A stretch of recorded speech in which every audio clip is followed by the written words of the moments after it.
അസ്സലാമു അലൈക്കും വറഹ്മത്തുള്ളാഹി വബറകാതുഹു.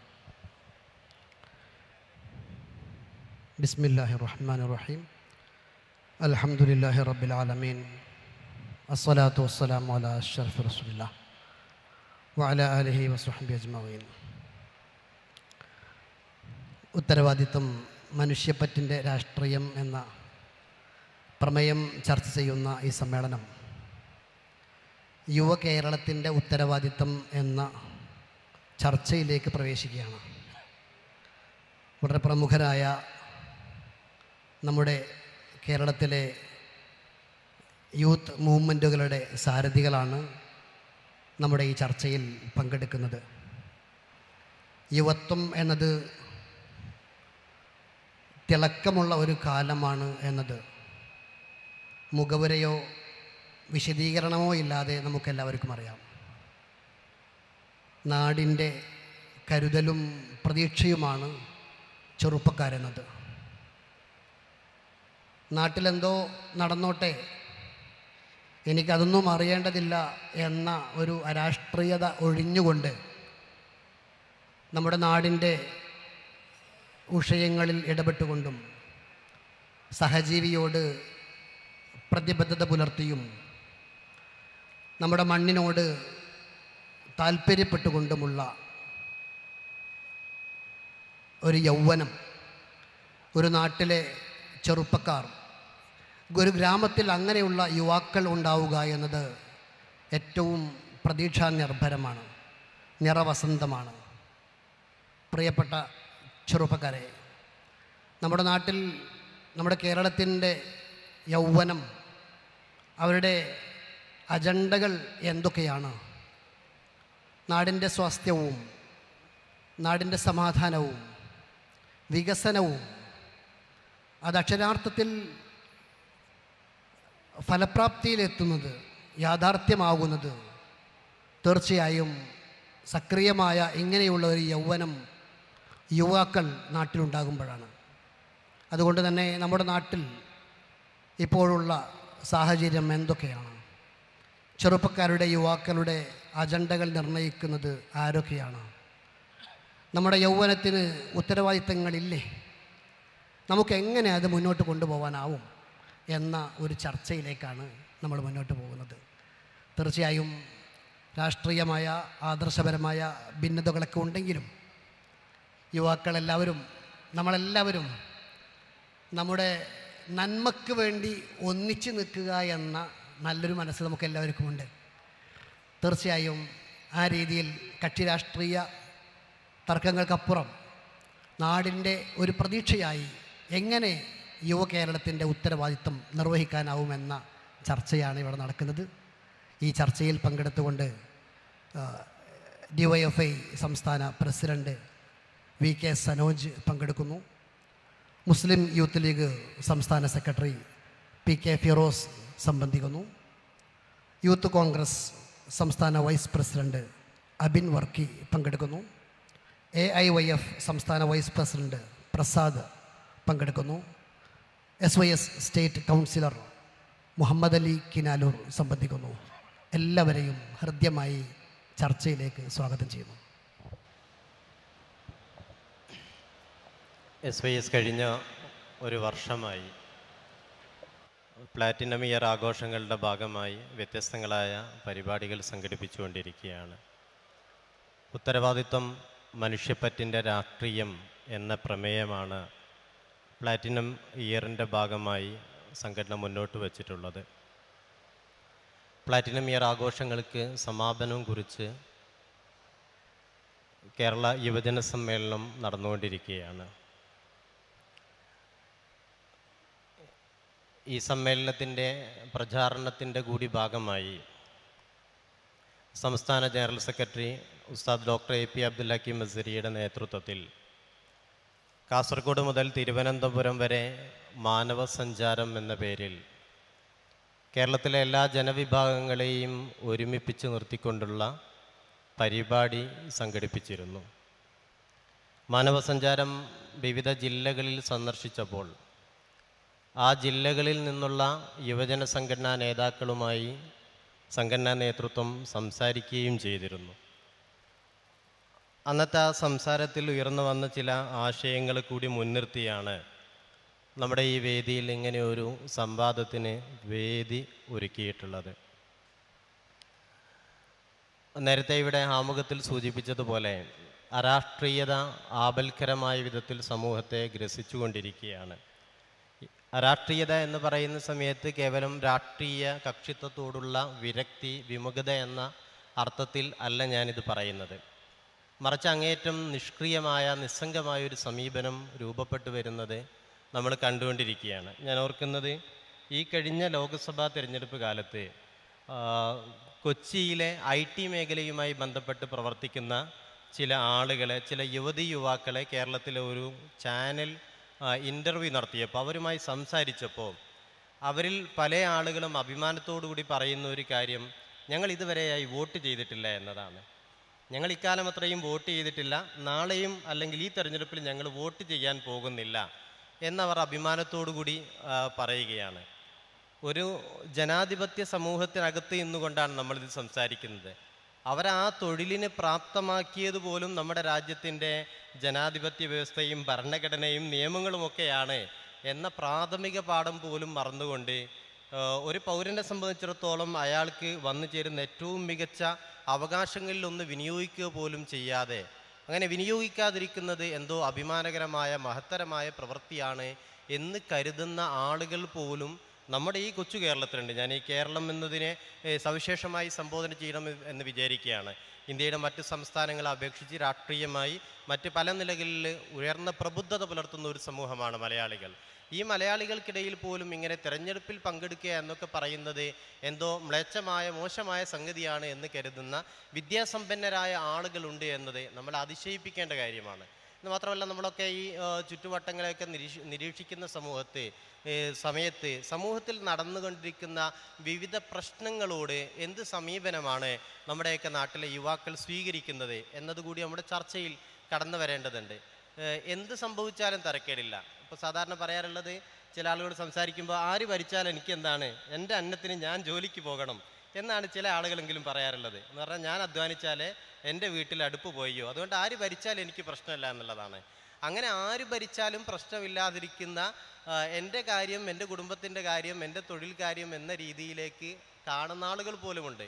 ഈ തൊഴിൽ നയം പോലും ഒരു ഭരണകൂടം രൂപപ്പെടുത്തുന്നതാണ് എന്നും, ഒരാളുടെ അല്ലെങ്കിൽ ഒരു ജനവിഭാഗത്തിൻ്റെ തൊഴിൽ സുരക്ഷിതത്വത്തിന് പോലും ഭരണകൂടത്തിൻ്റെ തീരുമാനവുമായും അവരുടെ നയപരിപാടികളുമായും ബന്ധമുണ്ട് എന്നുപോലും മനസ്സിലാക്കാത്ത, സാമാന്യമായ ബോധം പോലും ഇല്ലാത്ത ആളുകൾ നമ്മുടെ ചുറ്റുവട്ടങ്ങളിലുണ്ട്. ഞാൻ അടച്ചാക്ഷേപിക്കുകയല്ല. നമ്മുടെ സമൂഹത്തിൽ ഇങ്ങനെയും ആളുകളുണ്ട് എന്ന യാഥാർത്ഥ്യത്തെ സംബോധന ചെയ്തുകൊണ്ട് മാത്രമേ നമുക്ക് മുന്നോട്ട് പോകാൻ കഴിയൂ. നമ്മൾ ഈ സംസാരം ആരംഭിക്കുന്ന സമയത്ത് ഈ അരാഷ്ട്രീയതയുമായി ബന്ധപ്പെട്ട വിഷയങ്ങൾ ഊന്നി നിന്നുകൊണ്ട്, നേരത്തെ ഞാൻ സൂചിപ്പിച്ചതുപോലെ ജില്ലകളിൽ നടന്ന സംവാദത്തിൻ്റെ തന്നെ തുടർച്ചയായി ആ വിഷയത്തിലുള്ള പ്രതികരണങ്ങൾ കൂടി തേടി നമുക്ക് മുന്നോട്ട് പോകാം എന്നാണ് വിചാരിക്കുന്നത്. ഞാനിവിടെ ഇരിക്കുന്ന അതിഥികളോട്, നമ്മൾ നീണ്ട സമയം ഇങ്ങനെ സംവദിക്കുന്നിടത്ത് CMൻ്റെ സമയമൊക്കെ ബന്ധപ്പെട്ട ചില ക്രമീകരണങ്ങൾ ഉള്ളത് കൊണ്ട് ഇവരോട് ചോദിക്കാൻ ആഗ്രഹിക്കുന്ന ഒരു കാര്യം, ഈ യുവതി യുവാക്കൾ അരാഷ്ട്രീയവൽക്കരിക്കപ്പെടുന്നത് എങ്ങനെയാണ് യുവജന സംഘടനകൾക്ക് പ്രതിരോധിക്കാൻ കഴിയുക? എന്തുകൊണ്ടാണ് നമ്മുടെ കാലത്തെ രാഷ്ട്രീയ മുദ്രാവാക്യങ്ങൾ യുവാക്കൾ ഏറ്റെടുക്കാത്തത്? ഈ ചർച്ചയിൽ നിന്നുകൊണ്ട് നമുക്ക് തുടങ്ങാമെന്നാണ് വിചാരിക്കുന്നത്. DYFIയുടെ പ്രിയപ്പെട്ട സംസ്ഥാന സെക്രട്ടറി VK സനോജ് ഉണ്ട്, PK ഫിറോസ്, അബിൻ വർക്കി, പ്രസാദ് ഉൾപ്പെടെയുള്ള നേതാക്കളെല്ലാം നമ്മോടൊപ്പമുണ്ട്. അവരവരുടെ വിഷയങ്ങളിലുള്ള അഭിപ്രായങ്ങൾ പറയും. ഞാൻ ഓരോരുത്തർക്കും പിറകെ ഇടപെടണമെന്ന് ആഗ്രഹിക്കുന്നില്ല. അങ്ങനെ ഇടപെട്ട ഒരുപാട് സമയം പോകുമെന്നതുകൊണ്ട് ആദ്യം ഈ വിഷയത്തിൽ നിന്നുകൊണ്ടുള്ള അഭിപ്രായ പ്രകടനങ്ങൾക്ക് ശേഷം മറ്റു വിഷയങ്ങളിലേക്ക് പ്രവേശിക്കാമെന്ന് പ്രതീക്ഷിക്കുകയാണ്. സനോജ്, അബിൻ വർക്കി അവിടെ നിന്ന് തുടങ്ങുന്നാൽ. യൂത്ത് കോൺഗ്രസിൻ്റെ സംസ്ഥാന വൈസ് പ്രസിഡൻ്റാണ് അദ്ദേഹം. ആശയങ്ങൾ പങ്കുവെക്കും. എല്ലാവർക്കും നമസ്കാരം. ഈ അരാഷ്ട്രീയത എന്നുള്ള വിഷയത്തിൽ എന്താണ് രാഷ്ട്രീയത എന്നുള്ളതാണ് ആദ്യം നമ്മൾ ചർച്ച ചെയ്യേണ്ടത്. നമ്മളൊരു ലാഭനഷ്ടമില്ലാതെ ഒരു അനീതിയെ പ്രതിരോധിക്കുക എന്നുള്ളതാണ് രാഷ്ട്രീയത എന്നുള്ളത് കൊണ്ട് നമ്മൾ അർത്ഥമാക്കുന്നത്. അപ്പോൾ ആ രാഷ്ട്രീയത എന്താണ്? നമ്മളൊരു ലാഭം നോക്കിക്കൊണ്ട് ഒരു വിഷയത്തിൽ ഇടപെടാതിരിക്കുക അല്ലെങ്കിൽ ഇടപെടുക. അതിനെയാണ് അരാഷ്ട്രീയത എന്നുള്ളത് കൊണ്ട് ഇപ്പോൾ പറയുന്നത്. ഇപ്പോൾ കേരളത്തിലെ യുവാക്കൾ അരാഷ്ട്രീയവാദികളാണോ എന്നൊരു ചോദ്യം ചോദിച്ചാൽ എൻ്റെ ഉത്തരം അവർ അരാഷ്ട്രീയവാദികൾ അല്ല എന്നുള്ളത് തന്നെയാണ്. കേരളത്തിലെ യുവാക്കൾ നല്ല പൊളിറ്റിക്കൽ സെൻസിറ്റീവായ ഒരു വൈബ്രൻ്റ് ആയിട്ടുള്ള യൂത്താണ് എന്നുള്ളതിൽ സംശയമില്ല. അത് ഇന്ത്യയിലെ യുവാക്കളും അങ്ങനെ തന്നെയാണ്. അപ്പോൾ എന്തുകൊണ്ടാണ് അവർ പെട്ടെന്ന് തെരുവിലിറങ്ങി ഒരു സമരം ചെയ്യണോ? അവർ സമരം ചെയ്യും. ഇപ്പോൾ ഇന്ത്യയിൽ ഏറ്റവും ഒടുവിലായി നടന്ന കൊൽക്കത്തയിലെ മെഡിക്കൽ കോളേജിലുണ്ടായ റേപ്പുമായി ബന്ധപ്പെട്ട സമരം, ആ സമരത്തിൽ രാഷ്ട്രീയ കക്ഷികൾ ഇടപെടുന്നതിന് മുമ്പ് ഒരു രാഷ്ട്രീയവും പ്രകടമാക്കാത്ത, ഒരു സംഘടനയിലും അണിചേരാത്ത കുറേയധികം വിദ്യാർത്ഥികളും യുവാക്കളുമാണ് ആ സമരത്തിന് മുൻപന്തിയിൽ ഇറങ്ങിയത്. ഇപ്പം നിർഭയ വിഷയം നമുക്കറിയാം.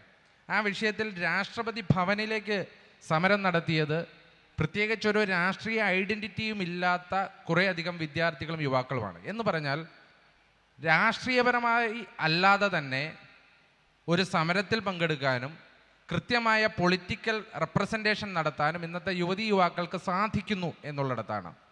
പക്ഷേ അവർ ഇൻഡിവിജ്വലിസ്റ്റിക്കാണ്. അവരൊരു കമ്മ്യൂണിറ്റി ഓറിയൻറ്റഡായി വർക്ക് ചെയ്യാൻ ആഗ്രഹിക്കുന്നില്ല എന്നുള്ളതൊരു വസ്തുതയാണ്.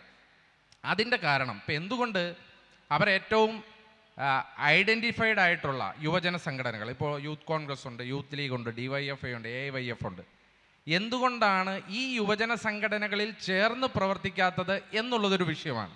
അത് സ്വയം വിമർശനാത്മകമായി ഞങ്ങളൊക്കെ തന്നെ പരിശോധിക്കപ്പെടേണ്ടതാണ്. അതിൻ്റെ കാരണം ഇന്ന് നമ്മൾ ഇന്നത്തെ യുവതി യുവാക്കളോട് കമ്മ്യൂണിക്കേറ്റ് ചെയ്യുന്ന ലാംഗ്വേജ് അത് വലിയ പ്രശ്നമാണ്. ഇപ്പോൾ നമ്മൾ സിനിമയുടെ കാര്യം എടുക്കുക, അല്ലെങ്കിൽ സീരിയലിൻ്റെ കാര്യം എടുക്കുക. ഇപ്പോൾ നെറ്റ്ഫ്ലിക്സിലെ ബ്രേക്കിംഗ് ബാഡോ അല്ലെങ്കിൽ 13 ഇതൊക്കെ കണ്ടുകൊണ്ട് 1000 ബേബീസും ഒക്കെ കാണുന്ന ഇന്നത്തെ യുവതി യുവാക്കളുടെ അടുത്ത് നമ്മൾ ഈ കണ്ണീർ പൂക്കളും അല്ലെങ്കിൽ ഇന്നത്തെ സീരിയലുകളുടെയൊക്കെ കഥ പറഞ്ഞുകൊണ്ടിരുന്നാൽ അവർ നമ്മളെ പാടെ തള്ളിക്കളയും. ആർട്ടിഫിഷ്യൽ ഇൻ്റലിജൻസിനെ കുറിച്ച് സംസാരിക്കുന്ന യുവതി യുവാക്കളുടെ അടുത്ത് നമ്മൾ കമ്പ്യൂട്ടർ കണ്ടുപിടിക്കുന്നതിന് മുമ്പുള്ള കാര്യങ്ങൾ സംസാരിച്ചാൽ അവർ നമ്മളെ തള്ളിക്കളയും. എന്ന് പറഞ്ഞാൽ ഇന്നത്തെ യുവതി യുവാക്കളോട് രാഷ്ട്രീയ സംഘടനകൾ കമ്മ്യൂണിക്കേറ്റ് ചെയ്യുന്ന ലാംഗ്വേജിൽ വ്യത്യാസം വരുത്തണമെന്നുള്ളതാണ് എൻ്റെ ആദ്യത്തെ ടേക്ക്. 2, അമിതമായ രാഷ്ട്രീയവൽക്കരണം യുവതി യുവാക്കൾക്കിടയിൽ ഒരു അരാഷ്ട്രീയ ചിന്താഗതി ഉണ്ടാക്കുന്നുണ്ടോ എന്നുള്ളത് വസ്തുതയാണ്. അമിതമായ രാഷ്ട്രീയവൽക്കരണം എങ്ങനെയാണ്? ഒരു ക്യാമ്പസുകളിൽ അമിതമായ രാഷ്ട്രീയവൽക്കരണം, നമ്മുടെ ജോലി സ്ഥലങ്ങളിൽ അമിതമായ രാഷ്ട്രീയവൽക്കരണം. ആ രാഷ്ട്രീയവൽക്കരണത്തിൻ്റെ ആ ഡീമെറിറ്റാണ് കുറേയധികം യുവതി യുവാക്കളെങ്കിലും ഇതിൽ നിന്ന് മാറി നിൽക്കണം എന്ന് തോന്നിപ്പിക്കുവാനുള്ള കാരണം.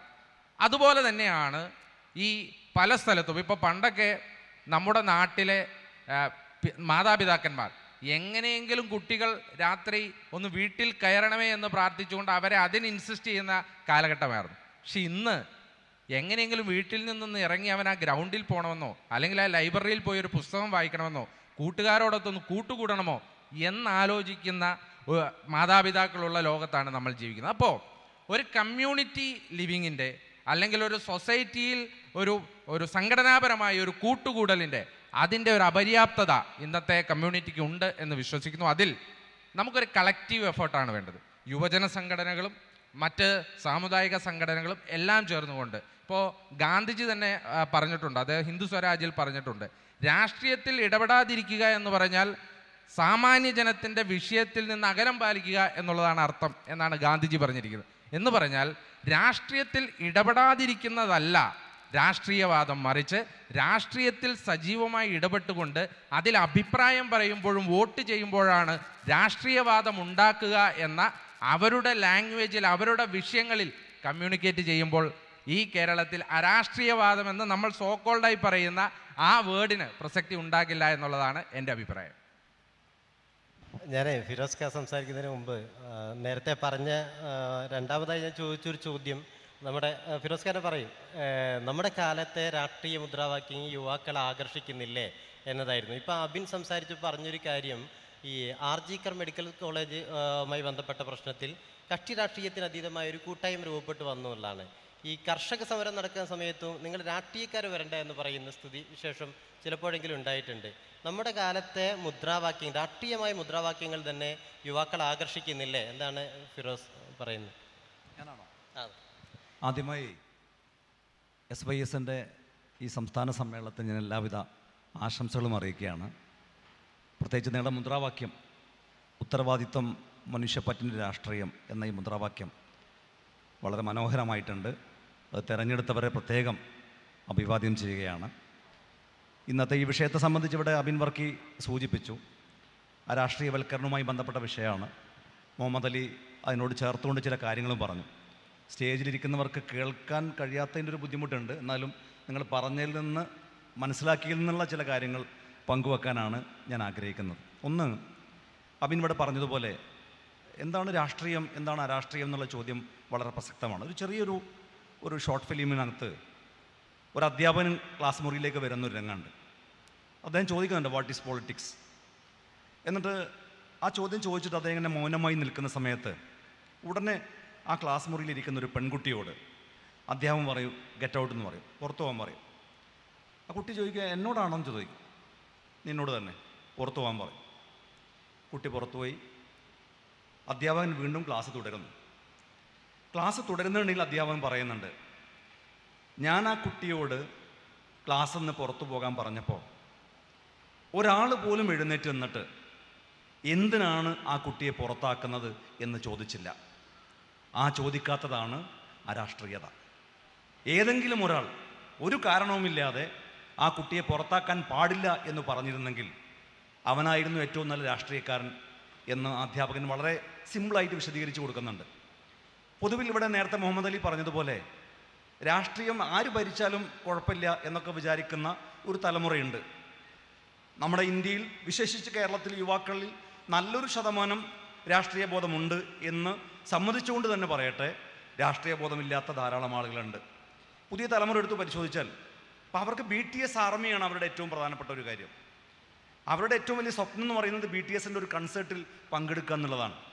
എന്തിനാണ് പറയുന്നു, വളാഞ്ചേരിയിൽ ഒരു യൂട്യൂബ് ബ്ലോഗർ വന്നിട്ട്, തൊപ്പിക്കാരൻ എന്നോ മറ്റോ ആണ് അദ്ദേഹത്തിൻ്റെ പേര്, അയാൾ വന്ന ഒരു കട ഉദ്ഘാടനം ചെയ്യാൻ വന്നപ്പോഴാണ് ഇത്രയും അധികം ആളുകളെ സ്വാധീനിക്കാൻ, ഇത്രയും അധികം ചെറുപ്പക്കാരെ സ്വാധീനിക്കാൻ ഒരു മനുഷ്യന് കഴിഞ്ഞു എന്ന് നമ്മൾ പോലും തിരിച്ചറിയുന്നത്. അദ്ദേഹം ഏത് നിലക്കാണ് സ്വാധീനിച്ചതെന്ന് നമുക്ക് എല്ലാവർക്കും അറിയാം. അപ്പോൾ അങ്ങനെ യുവാക്കളെ, ചെറുപ്പക്കാരെയൊക്കെ സ്വാധീനിക്കുന്ന കുറേ ആളുകളുണ്ട്. അത്തരം ആളുകൾക്ക് രാഷ്ട്രീയ ബോധം തീരെയില്ല എന്നുള്ളത് വളരെ വ്യക്തമാണ്. അപ്പോൾ അവർക്ക് എന്താണ് രാഷ്ട്രീയമെന്നും എന്തുകൊണ്ട് രാഷ്ട്രീയ ബോധം വേണം എന്നതിനെ സംബന്ധിച്ചും നമ്മൾ കൃത്യമായി ഒരു അവബോധം ഉണ്ടാക്കി കൊടുക്കേണ്ട ആവശ്യമുണ്ട്. ഉദാഹരണം പറഞ്ഞാൽ, ഇപ്പോൾ ആര് ഭരിച്ചാലും കണക്കാണ് എന്ന് പറയാറുണ്ട്. ആര് ഭരിച്ചാലും കണക്കാണോ? പ്രത്യേകിച്ച് ഇന്ന് വളരെ എളുപ്പത്തിൽ പറയാൻ കഴിയും, ഒരാളുടെ പൗരത്വം പോലും നിർണ്ണയിക്കുന്നത് രാഷ്ട്രീയ നേതൃത്വമാണ്. കോവിഡിന് ശേഷം കുറച്ചുകൂടി എളുപ്പത്തിൽ നമുക്ക് ആളുകൾ പറഞ്ഞ് മനസ്സിലാക്കി കൊടുക്കാം. നിങ്ങൾ കടയിൽ പോയി സാധനം വാങ്ങണ്ടേ എന്ന് തീരുമാനിക്കുന്നത് രാഷ്ട്രീയ നേതൃത്വമാണ്, ആ നാട്ടിലെ പണക്കാരനല്ല. നിങ്ങൾ വീട്ടിൽ നിന്ന് പുറത്തിറങ്ങണ്ടേ എന്ന് തീരുമാനിക്കുന്നത് രാഷ്ട്രീയ നേതൃത്വമാണ്. എന്തിനേറെ പറയുന്നു, ചിലരെങ്കിലും പറയാറുണ്ട് രാഷ്ട്രീയക്കാർ മതത്തിൻ്റെ കാര്യത്തിൽ മതത്തിൻ്റെ കാര്യത്തിൽ ഇടപെടണ്ട എന്ന് പറയാറുണ്ട്. പള്ളി എപ്പോൾ തുറക്കണ്ട എന്ന് തീരുമാനിച്ചത് കോവിഡ് കാലത്ത് രാഷ്ട്രീയ നേതൃത്വമാണ്. നിങ്ങൾ മരിച്ചു കഴിഞ്ഞാൽ ഖബറിൻ്റെ ആഴം എത്രയാകണം എന്ന് തീരുമാനിച്ചത് രാഷ്ട്രീയ നേതൃത്വമാണ്. എന്ന് പറഞ്ഞാൽ നമ്മൾ പഠിക്കുന്ന സിലബസുകൾ തീരുമാനിക്കുന്നത് രാഷ്ട്രീയ നേതൃത്വമാണ്. അപ്പോൾ രാഷ്ട്രീയ രാഷ്ട്രീയത്തെ നമുക്ക് മാറ്റി നിർത്താൻ കഴിയില്ല എന്ന ബോധ്യം പുതിയ തലമുറയിലേക്ക് കൃത്യമായി സന്നിവേശിപ്പിക്കുക എന്നതാണ് ഒരു പരിഹാരം. ആ പരിഹാരം ഉണ്ടാക്കുന്ന കാര്യത്തിൽ യുവജന സംഘടനകൾ തീർച്ചയായിട്ടും ഒറ്റക്കെട്ടായി നിൽക്കണം. ഇതുപോലുള്ള സമ്മേളനങ്ങളുടെ നിങ്ങളുടെ പ്രമേയം തന്നെ ഉത്തരവാദിത്വം മനുഷ്യപ്പറ്റിൻ്റെ രാഷ്ട്രീയം എന്ന പ്രമേയം പോലും രാഷ്ട്രീയ ബോധമുള്ളൊരു പുതിയ തലമുറയെ സൃഷ്ടിക്കാൻ സഹായകരമാകുമെന്നാണ് ഞാൻ വിശ്വസിക്കുന്നത്.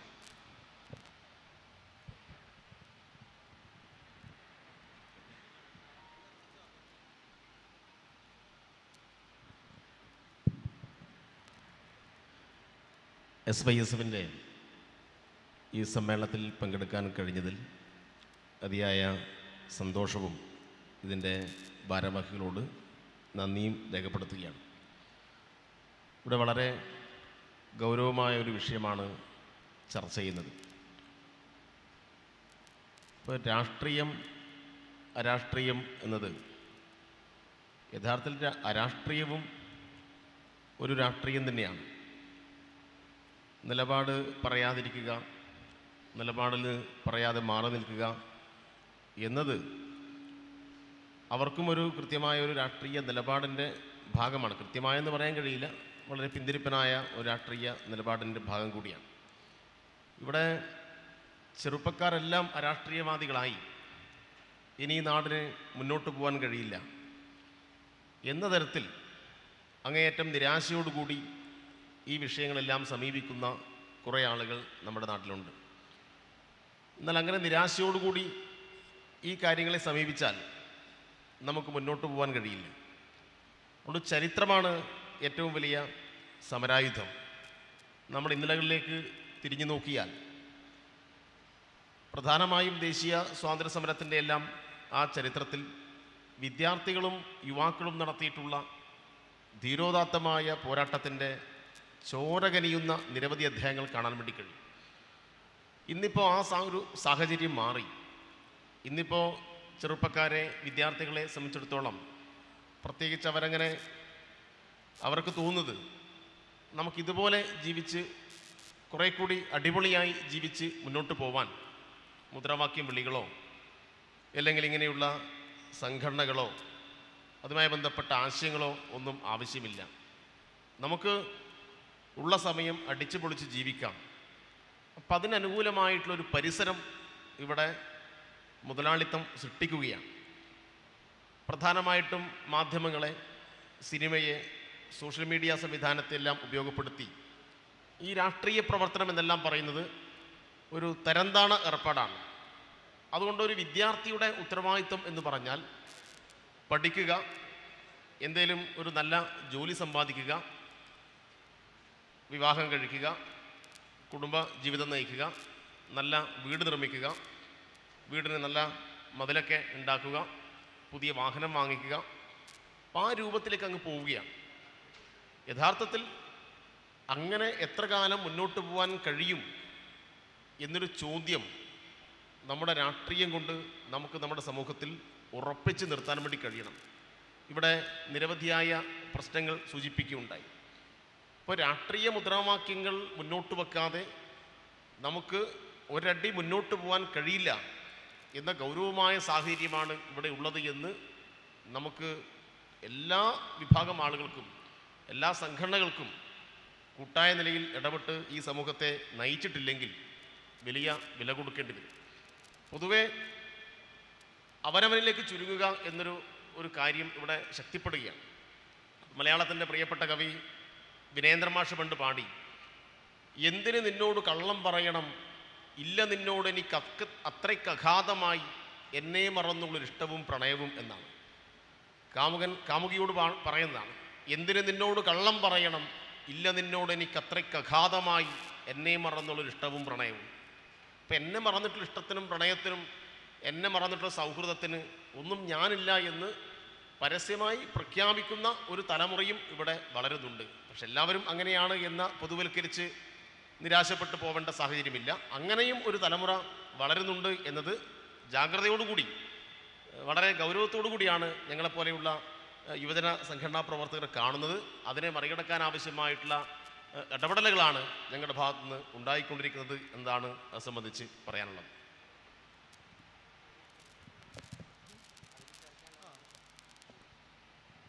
SYSൻ്റെ ഈ സമ്മേളനത്തിൽ പങ്കെടുക്കാൻ സാധിച്ചതിൻ്റെ നന്ദി ആദ്യമായി രേഖപ്പെടുത്തുകയാണ്. ഇവിടെ വളരെ അർത്ഥവത്തായ ഒരാശയമാണ് മുന്നോട്ട് വച്ചിട്ടുള്ളത്.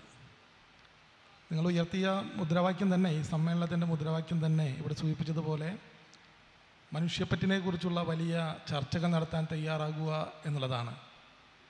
ആ ചർച്ച ചെയ്യാൻ തയ്യാറായതിൻ്റെ അടിസ്ഥാനത്തിലാണ് ഞങ്ങളെല്ലാം ഇവിടെ വന്ന്, ഞങ്ങളെല്ലാം ഈ മനുഷ്യപ്പറ്റിനോടൊപ്പം നിൽക്കുന്നവരാണ് എന്നുള്ളത് കൊണ്ടാണ്. ഇവിടെ രാഷ്ട്രീയവാദത്തെക്കുറിച്ച് ഇവിടെ ഇന്നത്തെ ചർച്ചയിൽ പറയുമ്പോൾ, ഇന്ന് നമ്മുടെ പൊതുസമൂഹത്തിൽ യുവാക്കളാകെ ഇങ്ങനെ രാഷ്ട്രീയവാദത്തിലേക്ക് പോകുന്നു അല്ലെങ്കിൽ പോയി കഴിഞ്ഞു എന്നുള്ള അഭിപ്രായം നമുക്കില്ല. എന്നാൽ പരിശോധിക്കുമ്പോൾ 15-നും 30-നും വയസ്സിൽ ഇടയിലുള്ള യുവാക്കൾ ഇപ്പോൾ രാഷ്ട്രീയ പ്രവർത്തനത്തിലേക്ക് കടന്നു വരുന്നുണ്ടോ എന്ന് യുവജന സംഘടനകളുടെ സമ്മേളനത്തിലാകെ ഇത്തരത്തിൽ ചർച്ചകൾ വരുന്നുണ്ട്. രാഷ്ട്രീയ പ്രവർത്തനം എന്ന് പറയുന്നത് കേവലം സ്വന്തം താല്പര്യത്തിന് വേണ്ടി നടത്തുന്ന ഒന്നാണ് എന്നുള്ള ചിന്തകൾ പല കോണുകളിൽ നിന്നും ഇങ്ങനെ ഉയർന്നു വരുന്നുണ്ട്. രാഷ്ട്ര നിർമ്മാണത്തിൽ രാഷ്ട്രീയ പ്രവർത്തനത്തിൻ്റെ പങ്ക് എന്താണ് എന്ന് ഇവിടെ പറഞ്ഞതുപോലെ നമുക്ക് നമ്മുടെ സമ്മേളനങ്ങളിലെല്ലാം വിളിച്ചു പറയേണ്ട ഒരു സാഹചര്യമാണ്.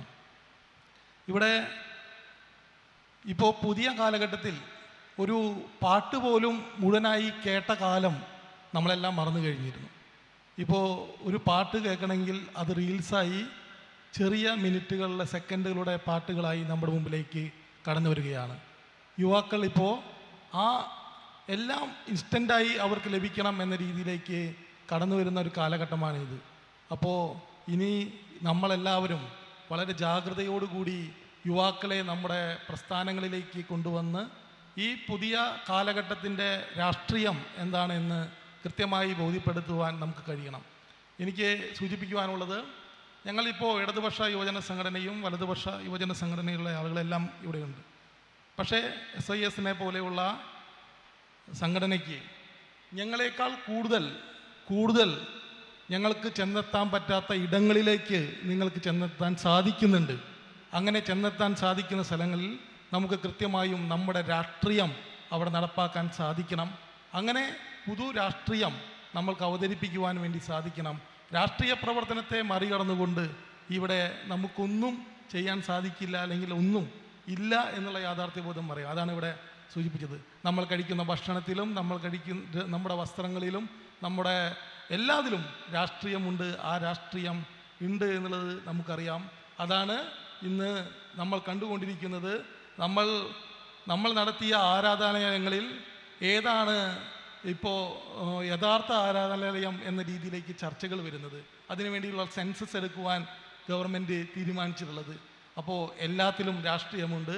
കൃത്യമായി രാഷ്ട്രീയ ബോധം പറഞ്ഞു കൊടുക്കുന്ന ഒരു യുവതലമുറയെ, മാനവികത ബോധ്യമുള്ള മനുഷ്യപ്പറ്റുള്ള ഒരു യുവതലമുറയെ ആകർഷിക്കുവാൻ വേണ്ടിയുള്ള പ്രവർത്തനത്തിലേക്ക് നമ്മൾ പോകണം.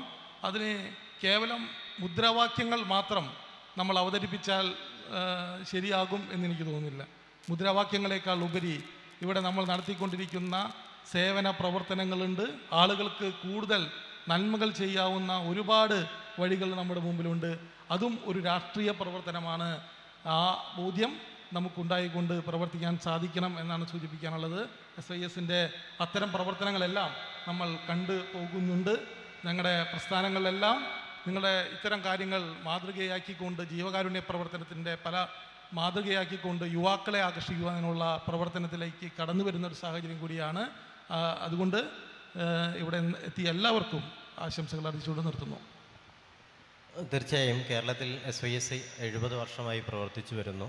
ഞങ്ങൾ ഏതെങ്കിലും ഒരു കക്ഷി രാഷ്ട്രീയവുമായി ബന്ധപ്പെട്ട് പ്രവർത്തിക്കാതിരിക്കുമ്പോൾ തന്നെ കൃത്യമായ രാഷ്ട്രീയ ബോധം പകരുകയും ഓരോ കാലഘട്ടത്തിൻ്റെയും സാഹചര്യങ്ങളെ, രാഷ്ട്രീയ കാലാവസ്ഥകളെക്കുറിച്ച് അതീവ ഗൗരവതരമായി തന്നെ സംഘടനാ വേദികളിലും പുറത്തും പ്രസിദ്ധീകരണങ്ങളിലുമൊക്കെ ചർച്ച ചെയ്യുകയും ചെയ്യുന്നുണ്ട്. ഞാനിതിൻ്റെ തുടർച്ചയായിട്ട് നേരത്തെ PK ഫിറോസിൻ്റെ സംസാരത്തിൽ കടന്നു വന്നൊരു കാര്യം ഈ അരാഷ്ട്രീയതയുമായി ബന്ധപ്പെട്ട് അതിൻ്റെ പ്രതിരോധത്തിൽ നമ്മൾ ഒരുമിച്ച് നിൽക്കേണ്ടതുണ്ട് എന്നാണ്. ഞാനിപ്പോൾ ഇവിടെ നിങ്ങൾ 4 പേര് ഇരിക്കുമ്പോൾ, നിങ്ങൾ 4 രാഷ്ട്രീയ പാർട്ടികളാണ്. അതേ സമയത്ത് തന്നെ രാജ്യത്തിൻ്റെ പൊതുവായ വിഷയങ്ങളിൽ ഒരേപോലുള്ള ഉത്കണ്ഠകൾ പങ്കുവെക്കുന്നവരുമാണ്.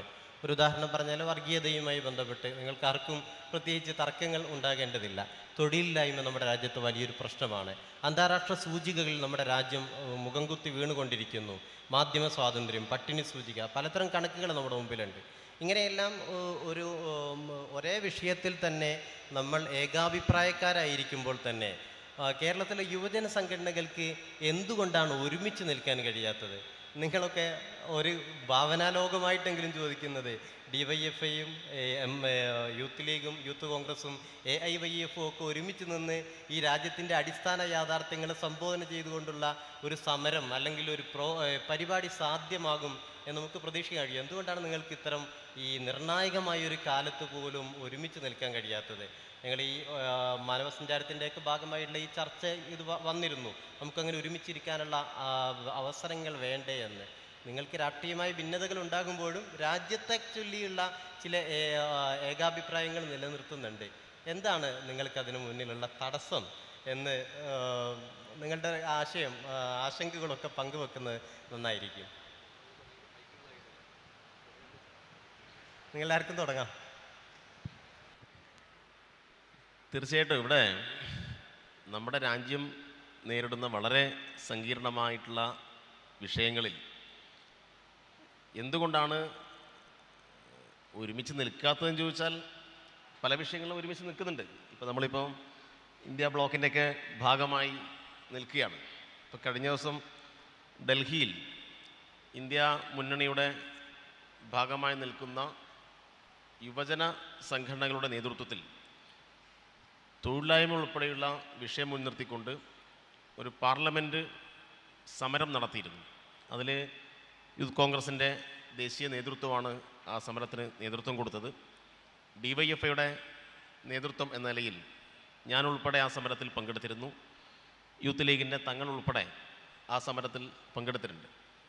അപ്പോൾ ഇങ്ങനെയുള്ള വിഷയങ്ങളിൽ ശക്തമായ നിലയിൽ തന്നെ ഒരുമിച്ച് നിൽക്കണം എന്ന അഭിപ്രായം തന്നെയാണ് ഞങ്ങളെ സംബന്ധിച്ചിടത്തോളം ഉള്ളത്. പക്ഷെ അങ്ങനെ ഡൽഹിയിൽ നടക്കുന്ന സമരത്തെക്കുറിച്ച് കേരളത്തിൽ പറയില്ല. ഡൽഹിയിൽ നടക്കുന്ന സമരങ്ങളെക്കുറിച്ച് നിങ്ങൾ കേരളത്തിൽ വന്ന് ഐക്യത്തോടെ പറയില്ല. അതെ അതെ, തീർച്ചയായിട്ടും ഈ ദേശീയ തലത്തിൽ നടക്കുന്ന ഇതുപോലെയുള്ള ഗൗരവമായ രാഷ്ട്രീയ പ്രശ്നങ്ങളെ, നമ്മളെ നേരിട്ട് ബാധിക്കുന്ന പ്രശ്നങ്ങളെ മുൻനിർത്തിക്കൊണ്ട് സ്വാഭാവികമായിട്ടും ഐക്യപ്പെടാൻ കഴിയുന്ന ഇടങ്ങളെല്ലാം ഐക്യപ്പെടണം എന്ന് തന്നെയാണ് ഞങ്ങളുടെ അഭിപ്രായം. ഇവിടെ വളരെ ഗൗരവമാണ് പ്രശ്നങ്ങൾ. നമ്മളിപ്പോൾ ഈ പറയുന്ന അതിൻ്റെ ആഴം എന്ന് പറഞ്ഞാൽ, ഇപ്പോൾ തൊഴിലില്ലായ്മയുമായി ബന്ധപ്പെട്ട കാര്യങ്ങൾ പരിശോധിച്ചാൽ സ്വതന്ത്ര ഇന്ത്യ കണ്ടതിൽ വെച്ച് ഏറ്റവും വലിയ തൊഴിലില്ലായ്മയാണ്. നരേന്ദ്രമോദി അധികാരത്തിൽ വരുന്ന സമയത്ത് 2014 അവർ രാജ്യത്തുടനീളം പ്രസംഗിച്ചത് 1 വർഷം 2 കോടി തൊഴിൽ കൊടുക്കും എന്നാണ്. യഥാർത്ഥത്തിൽ 10 വർഷം കൊണ്ട് 20 കോടി തൊഴിൽ കൊടുത്ത് വീണ്ടും അതിന് എണ്ണം കൂടേണ്ട സമയം കഴിഞ്ഞു. പക്ഷേ 20 കോടി പോയിട്ട് നിലവിലുള്ള തൊഴിലവസരങ്ങൾ പൂർണ്ണമായും ഇല്ലാതായി എന്നാണ് നമുക്ക് കാണാൻ വേണ്ടി കഴിയുക. പൊതുമേഖലാ സ്ഥാപനങ്ങൾ പൂർണ്ണമായും സ്വകാര്യവൽക്കരിക്കുകയാണ്. ഇപ്പോൾ ഇവിടെ ഇരിക്കുന്ന ആരെങ്കിലും BSNL ഫോൺ ഉപയോഗിക്കുന്നുണ്ടോ എന്ന് എനിക്കറിയില്ല. വളരെ അപൂർവം ആളുകൾ മാത്രമേ ഉപയോഗിക്കാൻ സാധ്യതയുള്ളൂ. BSNL നേരത്തെ 3,30,000 കൂടുതൽ ജീവനക്കാരുണ്ടായിരുന്നു. ഇന്നിപ്പോൾ ആ സ്ഥാപനത്തിൽ ഏതാണ്ട് 50,000-ഓളം ജീവനക്കാർ മാത്രമേ ഉള്ളൂ. കേവലം ലാൻഡ് ഫോൺ കണക്ഷൻ മാത്രമുള്ള കാലത്ത് 3,30,000 ആണെങ്കിൽ ഇന്ന് കോടാനുകോടി മനുഷ്യർ ഇതുമായി ബന്ധപ്പെട്ട ഇൻ്റർനെറ്റ് കണക്ടിവിറ്റി എല്ലാം ഉപയോഗിക്കുന്നു. അപ്പോൾ ഒരു 35 ലക്ഷം ചെറുപ്പക്കാർക്ക് തൊഴിൽ കിട്ടേണ്ട ഒരു പൊതുമേഖലയായിരുന്നു BSNL. 35 ലക്ഷമായി ഉയരേണ്ട സ്ഥലത്ത് 50,000-ൽ നിന്ന് താഴോട്ട് പോകുന്നു. ഇതൊരു BSNLൻ്റെ അനുഭവമാണ്. BPCL നമ്മുടെ എറണാകുളത്തെ പ്രധാനപ്പെട്ട ഒരു പൊതുമേഖലാ സ്ഥാപനം സ്വകാര്യവൽക്കരിക്കാൻ പോവുകയാണ്. HLL സ്വകാര്യവൽക്കരണത്തിലേക്ക് പോകുന്നു. തിരുവനന്തപുരം എയർപോർട്ട് സ്വകാര്യവൽക്കരിച്ചു. സീപോർട്ടുകൾ ആ വഴിക്ക് പോവുകയാണ്. ബാങ്കിങ് സെക്ടർ പോകുന്നു, LIC പോകുന്നു. ഇങ്ങനെ ലക്ഷക്കണക്കിന് ആളുകൾക്ക് തൊഴിൽ കൊടുത്ത, ലക്ഷക്കണക്കിന് ചെറുപ്പക്കാരെ സംരക്ഷിച്ച സ്ഥാപനങ്ങൾ പൂർണ്ണമായിട്ടും ഇല്ലാതാവുന്നു എന്നത് വലിയ ആശങ്കയാണ്. അപ്പം ഇതുമായി ബന്ധപ്പെട്ട യോജിക്കാൻ കഴിയുന്ന എല്ലാ വിഭാഗം ആളുകളുമായും യോജിച്ച് പ്രക്ഷോഭത്തിന് നേതൃത്വം കൊടുക്കണം എന്ന് തന്നെയാണ് DYFI കാണുന്നത്. വർഗീയതയുമായി ബന്ധപ്പെട്ട വിഷയവും അതുതന്നെയാണ്. ഞാനതിൻ്റെ വിശദാംശങ്ങളിലേക്ക് കടക്കുന്നില്ല. അപ്പോൾ എല്ലാ നിലയിലും ചെറുപ്പക്കാരൊക്കെ ഒരുമിച്ച് നിൽക്കേണ്ട സന്ദർഭം തന്നെയാണ്. അപ്പോൾ യോജിക്കാൻ കഴിയുന്ന മേഖലയെല്ലാം യോജിക്കും എന്ന് തന്നെയാണ് ഈ സന്ദർഭത്തിൽ നിങ്ങളോട് പറയാനുള്ളത്. അഭിനവർക്കെ DYFI ഒരു വാതിൽ തുറന്നിട്ടിട്ടുണ്ട്. ഒരുമിച്ച് നിൽക്കാവുന്ന വിഷയങ്ങളിൽ ഒരുമിച്ച് നിൽക്കണമെന്ന്. എന്ന് മാത്രമല്ല, നിൽക്കേണ്ട അനേകം സന്ദർഭങ്ങൾ നമ്മുടെ രാജ്യത്തുണ്ട്. പക്ഷേ ഞാനിപ്പോഴും മനസ്സിലാക്കുന്നത്, നിങ്ങളിന്ന് വൈകുന്നേരവും ഇവിടുന്ന് ഇറങ്ങിപ്പോയിട്ട് ചാനലുകളിലിരുന്ന് പരസ്പരം നിങ്ങളുടെ വാഗ്വാദം നടത്തും. സ്വാഭാവികം, അത് ഒഴിവാക്കാൻ കഴിയില്ല. നിങ്ങൾക്ക് നിങ്ങളുടേതായ രാഷ്ട്രീയ അഭിപ്രായ ഭേദങ്ങളുണ്ടാകും. എങ്കിലും നമുക്ക് ഈ പറഞ്ഞതുപോലെ ഒരു ഒരുമിച്ചിരിക്കൽ സാധ്യമാകേണ്ടതില്ല. അതിനൊരു വേദി ആവശ്യമില്ലേ? തീർച്ചയായിട്ടും. ഇപ്പോൾ നമ്മുടെ രാജ്യത്തിൻ്റെ പൊതുവായ ആവശ്യങ്ങൾക്ക് യുവജന സംഘടനകളും മാതൃസംഘടനകളും ഒരുമിച്ചിരിക്കണം എന്നുള്ളത് തന്നെയാണ് ഞങ്ങളുടെ ആഗ്രഹം. ഞങ്ങളതിന് ശ്രമിക്കുന്നുമുണ്ട്. ഇപ്പോൾ വെറുപ്പിൻ്റെ കമ്പോളത്തിൽ സ്നേഹത്തിൻ്റെ കട തുറക്കുക, അത് ഏറ്റവും കാലിക പ്രസക്തമായ ഒരു മുദ്രാവാക്യമായിരുന്നു. ആ മുദ്രാവാക്യം മുന്നോട്ട് വെച്ചപ്പോഴാണ് ഇന്ത്യയിൽ ഇന്ത്യ ബ്ലോക്ക് അല്ലെങ്കിൽ ഇന്ത്യ മുന്നണി എന്നുള്ള ഒരു സംവിധാനം രൂപം കൊണ്ടത്. എന്ന് പറഞ്ഞാൽ നമ്മുടെ നാട്ടിൽ ഇപ്പോൾ താങ്കൾ ആദ്യം പറഞ്ഞതുപോലെ വർഗീയത എന്ന് പറയുന്ന ആ കൊടും വിപത്ത്, ആ വിപത്തിനെ പ്രതിരോധിക്കാൻ ജനാധിപത്യ കക്ഷികളെല്ലാവരും ഒരുമിച്ച് ചേരണം എന്ന് പറഞ്ഞപ്പോൾ നമ്മളെല്ലാവരും ഒരുമിച്ച് ചേർന്നു.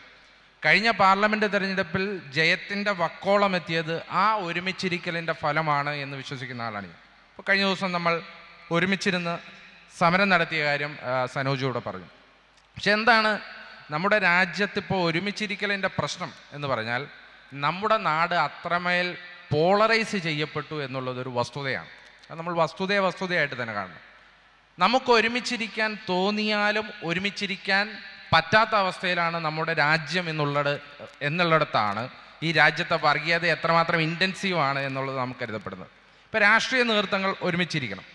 ഇപ്പോൾ ഇവിടുത്തെ തൊഴിൽ സമരങ്ങളിൽ ഏറ്റവും കൂടുതൽ സമഭാവനയോടുകൂടി സമരം ചെയ്യുന്ന പ്രസ്ഥാനങ്ങളാണ് തൊഴിൽ മേഖലയിലെ പ്രസ്ഥാനങ്ങൾ. ഇപ്പോൾ INTUC, CITU, എന്തിനേറെ BMS വരെ ഒരുമിച്ച് സമരം ചെയ്യും. അതൊരു വർഗ പ്രസ്ഥാനമാണ്. ആ വർഗ പ്രസ്ഥാനത്തിന് അവരുടെ അവകാശങ്ങൾ ചോദിച്ചു മേടിക്കാൻ ഒരുമിച്ച് വേണം എന്നുള്ളൊരു ആശയം അവരുടെ ഉള്ളിലുണ്ട്. അപ്പം നമ്മുടെ യൂത്ത് നമ്മൾ ഇപ്പോൾ ഈ തൊഴിലില്ലായ്മ പോലുള്ള വിഷയങ്ങളിൽ, മറ്റ് വർഗീയത പോലുള്ള പ്രശ്നങ്ങളിൽ നമുക്ക് ഒരുമിച്ചിരിക്കാൻ സാധിക്കുമെന്നുള്ള ആ വർഗബോധം നമ്മുടെ ഇടയിൽ ഉണ്ടായാൽ ആ ഒരുമിച്ചിരിക്കലുണ്ടാവും. ഇപ്പം നമ്മൾ ഒരുമിച്ചിരിക്കുന്നുണ്ടല്ലോ, നമ്മൾ ഒരു പ്രളയം വന്നാൽ നമ്മൾ ആരാണ്, ഏത് കക്ഷിയാണ്, ഏത് ജാതിയാണ്, ഏത് രാഷ്ട്രീയമാണ്, ഇതൊന്നും നമ്മൾ നോക്കാറില്ല. പ്രളയത്തിൽ നമ്മൾ ഒരുമിച്ചിരുന്നു, ഒരുമിച്ച് പ്രതിരോധിച്ചു.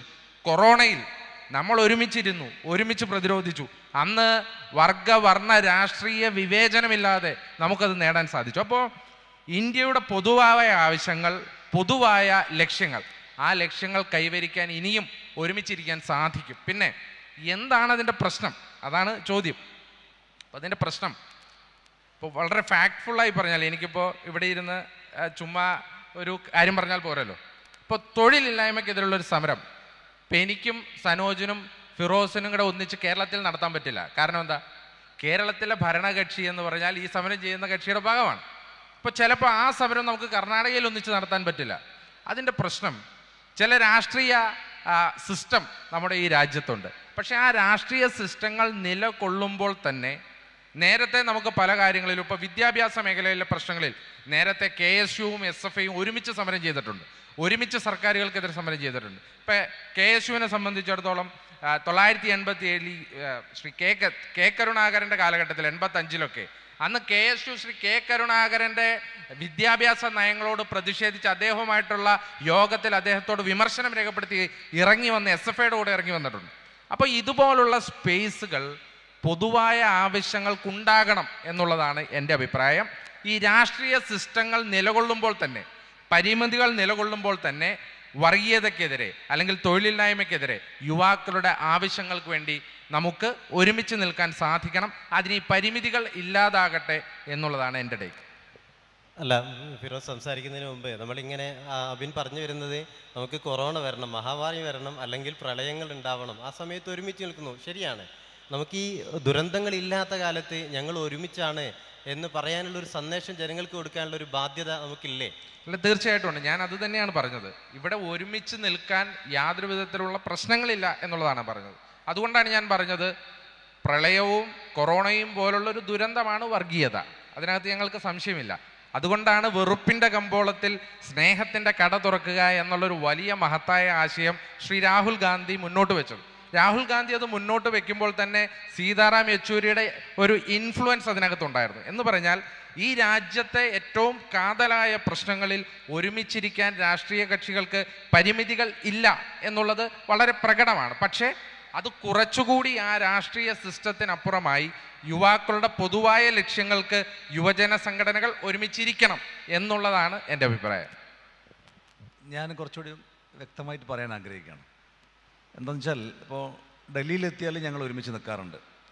ഡൽഹിയിൽ പോകുമ്പോൾ പാൻ്റ് എടുക്കും, ഇവിടെ വന്നാൽ മുണ്ടെടുക്കുമ്പോൾ ഒന്നിച്ചിരിക്കാൻ പറ്റില്ല, പാൻ്റ് എടുത്താൽ ഒന്നിച്ചിരിക്കാം എന്നുള്ളതല്ല. ഡൽഹിയിലെ രാഷ്ട്രീയവും കേരളത്തിലെ രാഷ്ട്രീയവും വ്യത്യസ്തമാണ്. അതിൻ്റെ ചില സൂചന അബിൻ പറഞ്ഞു. ഇപ്പോൾ ഒരു ഉദാഹരണം പറഞ്ഞാൽ, ഇപ്പോൾ തൊഴിലില്ലായ്മ. നരേന്ദ്രമോദി രാജ്യം ഭരിക്കുന്ന സമയത്ത് ഇന്ത്യയിൽ ഇന്ന് വരെ കണ്ടിട്ടില്ലാത്ത ഏറ്റവും വലിയ രൂക്ഷമായ തൊഴിലില്ലായ്മ ഉണ്ട്. അപ്പോൾ കേരളത്തിലൊരു സമരം ചെയ്യുകയാണെങ്കിൽ, ഞങ്ങൾ ഒരുമിച്ച് നിന്ന് സമരം ചെയ്യുമ്പോൾ ഞങ്ങൾ നേരിടുന്നൊരു പ്രശ്നം, പ്രതിപക്ഷത്ത് നിൽക്കുന്ന ഒരു യുവജന സംഘടന നിൽക്കുന്ന ഞങ്ങൾ നേരിടുന്ന പ്രശ്നം, DYFI ഭരണമുന്നണിയുടെ ഭാഗമാണ്. ഇവർ ഭരിക്കുന്ന സമയത്ത് ഇപ്പോൾ PSC പരീക്ഷയിൽ 1ാം റാങ്ക് കിട്ടിയ ആൾക്ക് ജോലി കൊടുക്കുന്നില്ല. ഞാനിപ്പോൾ ആ വാർത്ത തിരയായിരുന്നു. ഇവിടെ ഈ നെറ്റ്വർക്ക് ഇഷ്യൂ ഉള്ളതുകൊണ്ട് അത് വാർത്തയിലേക്ക് ലിങ്കിലേക്ക് പോകുന്നില്ല. അപ്പോൾ ഞങ്ങളും DYFIയും ചേർന്ന് സമരം ചെയ്യുമ്പോൾ സ്വാഭാവികമായി ആളുകൾ ചോദിക്കും, നിങ്ങൾ എങ്ങനെയാണ് DYFIയുമായി ചേർന്ന് പ്രവർത്തിക്കുക? തൊഴിലില്ലായ്മക്കെതിരെ നിങ്ങൾക്ക് എങ്ങനെയാണ് സമരം ചെയ്യാൻ സാധിക്കുക? ഇവർ തൊഴിലില്ലായ്മക്കെതിരെ DYFI ഡൽഹിയിൽ പോയി സമരം ചെയ്യുമ്പോൾ തന്നെ ഇപ്പോൾ തിരുവനന്തപുരത്ത് കോർപ്പറേഷൻ്റെ മേയർക്ക് പാർട്ടി കൊടുത്തൊരു കത്ത് വലിയ ചർച്ചയായിരുന്നു. പാർട്ടി പ്രവർത്തകരെ നിയമിക്കണം. ഞാൻ ഒറ്റ കാര്യം പറയാം. നിങ്ങൾ ആരെങ്കിലും തിരുവനന്തപുരത്ത് സെക്രട്ടേറിയറ്റിൽ പോയിട്ടുണ്ടോ? നിയമസഭയിൽ പോയിട്ടുണ്ടോ? എല്ലാ ലിഫ്റ്റിലും ഓരോ പാർട്ടിക്കാരുണ്ടാവും. ഈ ലിഫ്റ്റ് ഓപ്പറേറ്റ് ചെയ്യാൻ ഇന്നത്തെ കാലത്ത് എന്തിനാണ് ഒരാൾ, അതായത് 1, 2, 3, 4 എന്ന് ഞെക്കാൻ ഒരാളെ അവിടെ ശമ്പളം കൊടുത്ത് വെച്ചിരിക്കുകയാണ്. അത് നിയമസഭയിലുണ്ട്. MLA-മാർക്ക് എന്താ അതിനകത്ത് ഞെക്കിയാൽ ഈ ലിഫ്റ്റ് മുകളോട്ട് പോകില്ലേ? സെക്രട്ടേറിയറ്റിൽ ഒരാൾ ലിഫ്റ്റിൽ ഇത് ഞെക്കിയ ഈ സാധനം മുകളോട്ട് പോകില്ലേ? പണ്ടത്തെ കാലത്ത് ആർക്കും ഇത് അറിയാത്ത കാലത്ത്, പ്രത്യേകിച്ച് ഹോസ്പിറ്റലിലൊക്കെയാണ് പിന്നെയും മനസ്സിലാവും, രോഗികൾക്ക് ഇത് ഞെക്കാനൊക്കെ ബുദ്ധിമുട്ടുണ്ടാവും. അപ്പോൾ ഇങ്ങനെ ഒരുപാട് ആളുകളെ പിൻവാതിൽ വഴി നിയമനം നടത്തിയിരിക്കുന്നു. ഞാൻ കൃത്യമായി പറയാണ്. അപ്പോൾ അങ്ങനെയുള്ള ഒരു വിഭാഗവുമായി അല്ലെങ്കിൽ അതിൻ്റെ ഒരു പോഷക ഘടകവുമായി യുവജന സംഘടനകളുമായി നമ്മൾ ചേർന്ന് സമരം ചെയ്യാൻ DYFIക്ക് കഴിയില്ല.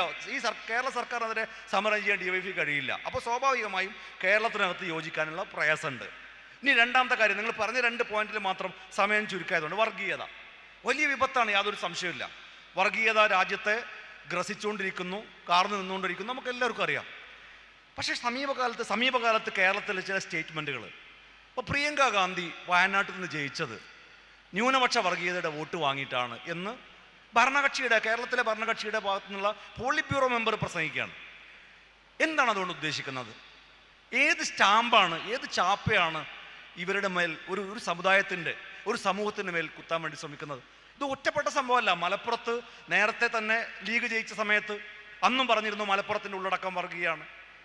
അതുപോലെ കേരളത്തിൽ നിന്ന് കുറേ ആളുകൾ ഡൽഹിയിലേക്ക്, JNUവിലേക്ക്, ജാമ്യയിലേക്ക്, ഡൽഹി യൂണിവേഴ്സിറ്റിയിലേക്കൊക്കെ പോയ സമയത്ത് ഭരണകക്ഷി മുന്നണിയിലെ സമുന്നതനായ ഒരു നേതാവ് പറയുകയാണ്, അങ്ങനെ കേരളത്തിൽ നിന്ന് റിക്രൂട്ട്മെൻറ്റ് നടത്തുന്നു ചില തീവ്രവാദ സംഘടനകൾ ഡൽഹിയിലേക്ക് എന്ന് പറഞ്ഞാൽ, ഒരു സമുദായം ജനാധിപത്യ അവകാശം വിനിയോഗിക്കുന്നത് വർഗീയത. ഒരു സമുദായം കുട്ടികൾക്ക് ക്ലാസ് കൊടുത്ത് അക്കാഡമിക്കലി, ഇപ്പോൾ ഞാൻ പറയട്ടെ, ഡൽഹിയിലെ നിങ്ങളുടെ സ്ഥാപനം ഞാൻ പോയി കണ്ട ഒരാളാണ്.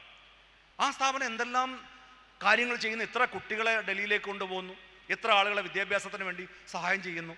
അങ്ങനെ റിക്രൂട്ട് ചെയ്യുന്നത് ഒരു തെറ്റാണ് എന്ന് ഒരു രാഷ്ട്രീയ നേതൃത്വം പറഞ്ഞാൽ ആ രാഷ്ട്രീയ നേതൃത്വത്തോട് എങ്ങനെയാണ് നമുക്ക് യോജിക്കാൻ കഴിയുക? അപ്പോൾ എനിക്ക് വ്യക്തിപരമായി പറയാനുള്ളൊരു കാര്യം, DYFIയുമായി അല്ലെങ്കിൽ അവരുടെ മാതൃസംഘടനയുമായി പല വിഷയത്തിലും യോജിക്കേണ്ടതുണ്ട്, യോജിക്കുകയും വേണം. പക്ഷേ ഇത്തരം നിലപാടുകളിൽ ഒരു ആത്മപരിശോധനയും പുനഃപരിശോധനയും നടത്താൻ പാർട്ടി നേതൃത്വം തയ്യാറാകണമെന്ന് ഈ സെമിനാറിൽ പങ്കുവെക്കാൻ ഞാൻ ആഗ്രഹിക്കുകയാണ്. നമ്മൾ കക്ഷി രാഷ്ട്രീയത്തിലേക്കാണ് പോകുന്നത്. സനോജിന് അടുത്ത റൗണ്ടിൽ പറയാൻ ഞാൻ അവസരം തരും. കാരണം ഒരു വിഷയം ഉന്നയിച്ച സ്ഥിതിക്ക് മറുപടി അറിയണ്ടല്ലോ. പ്രസാദിൻ്റെ ഒരു സമയമാണിത്. നമ്മൾ ഈ ചർച്ചകളൊക്കെ നടത്തുന്ന സമയത്തും തീർച്ചയായും ഇത് നമ്മളിപ്പോൾ വർഗീയത, തൊഴിലില്ലായ്മ ഒക്കെ പറഞ്ഞു പോകുമ്പോഴും ഇതിൻ്റെ മറുഭാഗത്ത് നമ്മൾ നേരത്തെ ചർച്ച ചെയ്തതിൻ്റെ തന്നെ ഒരു ഉപോൽപ്പന്നമായി, അരാഷ്ട്രീയതയുടെ ഉപോൽപ്പന്നമാണ് ഒരർത്ഥത്തിൽ വർഗീയത എന്നുള്ളത്. എന്ന് മാത്രമല്ല, ഇപ്പോൾ ലഹരിയുടെ വ്യാപനം നമ്മൾ അതിനെയും കാണേണ്ടതുണ്ട്. ഈ യൂട്യൂബർമാരുടെ പിറകെ സഞ്ചരിക്കുന്ന വ്ളോഗർമാരിൽ ആനന്ദം കണ്ടെത്തുന്ന ഒരു തലമുറ, ലഹരിയിൽ ആനന്ദം കണ്ടെത്തുന്ന തലമുറ, ഈ തലമുറയെ കൂടി നമ്മൾ ഇക്കാലത്ത് സംബോധന ചെയ്യേണ്ടതുണ്ട് എന്നാണ് വിചാരിക്കുന്നത്. അങ്ങനെ ഒരു കാലത്ത് ഞാൻ നേരത്തെ വർഗീയത, തൊഴിലില്ലായ്മ എന്നതിനോട് തന്നെ ചേർത്ത് പറയണമെന്ന് വിചാരിച്ചൊരു കാര്യമാണ്, ലഹരിയുടെ വ്യാപനം ഒരു യാഥാർത്ഥ്യമായി നമ്മുടെ മുമ്പിലുണ്ട്. നമുക്ക് എന്തെല്ലാം അഭിപ്രായ ഭേദങ്ങളുണ്ടെങ്കിൽ പോലും ഈ തലമുറയെ രക്ഷിച്ചെടുക്കേണ്ടത് നമ്മുടെ ബാധ്യതയാണ് എന്ന് യുവാക്കളായ നിങ്ങളെല്ലാവരും, യുവജന സംഘടനാ നേതാക്കൾ എന്ന നിലയ്ക്ക് നിങ്ങളും ചിന്തിക്കുന്നുണ്ടാകുമെന്ന് വിചാരിക്കുകയാണ്. അപ്പോൾ നേരത്തെ പറഞ്ഞ ചില വിഷയങ്ങളിൽ തന്നെ തുടർച്ചയായിട്ട് നമുക്ക് എന്താണ് ഇക്കാര്യത്തിലൊക്കെ ചെയ്യാൻ കഴിയുക?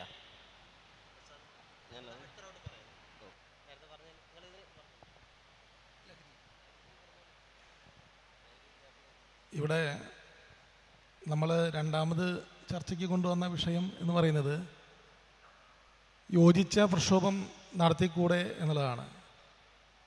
യോജിക്കേണ്ട സമയങ്ങളിലെല്ലാം യോജിച്ച് തന്നെയാണ് നമ്മൾ ഇവിടെ ഇരിക്കുന്ന എല്ലാ യുവജന സംഘടനാ ഭാരവാഹികളും അല്ലെങ്കിൽ സംഘടനയും പ്രക്ഷോഭങ്ങൾ നടത്തിയിട്ടുള്ളത്.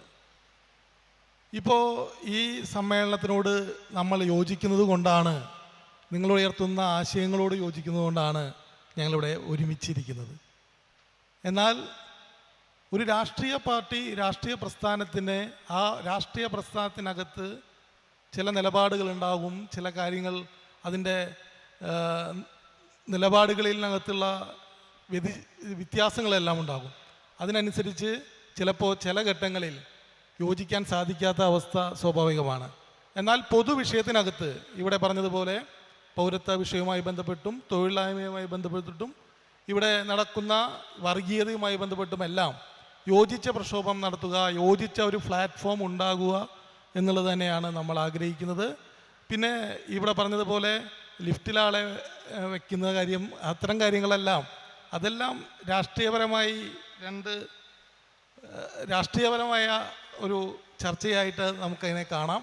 പക്ഷേ യോജിക്കേണ്ട കാര്യങ്ങളിൽ ഏത് സമയത്ത് യോജിക്കാതിരിക്കാം, അല്ലെങ്കിൽ ഈ പ്രണയോ കൊറോണയോ ഒന്നും ദുരന്ത മുഖത്ത് മാത്രം യോജിച്ചാൽ പോരാ എന്നുള്ളത് തന്നെയാണ് നമ്മുടെ നിലപാട്. അങ്ങനെ യോജിക്കുന്നവരല്ല, നമ്മളെല്ലാവരും വർഗീയതയുടെ മുമ്പിൽ നമ്മൾ ഒന്നായി പടപൊരുതും. ആ യോജിപ്പ് തന്നെയാണ് ഈ കേരളത്തിൻ്റെ യോജിപ്പ്. അതുകൊണ്ടാണ് ഈ പറയുന്ന യോജിക്കാത്ത ഒരു യുവജന സംഘടന അപ്പുറത്തുണ്ടല്ലോ, അവർ നമ്മളുമായി യോജിക്കാത്തത്. അത് ഈ രാജ്യം ഭരിച്ചുകൊണ്ടിരിക്കുമ്പോൾ നമ്മൾ കൂടുതൽ ശക്തമായി യോജിക്കുക തന്നെ വേണം എന്നതാണ് നമ്മുടെ നിലപാട്. പിന്നെ ലഹരിയുമായി ബന്ധപ്പെട്ടുകൊണ്ടുള്ള വിഷയത്തിൽ ഇവിടെ പറഞ്ഞു, ഇതെല്ലാം കണക്ട് ചെയ്തിട്ടുള്ള ഒരു കാര്യമാണ്.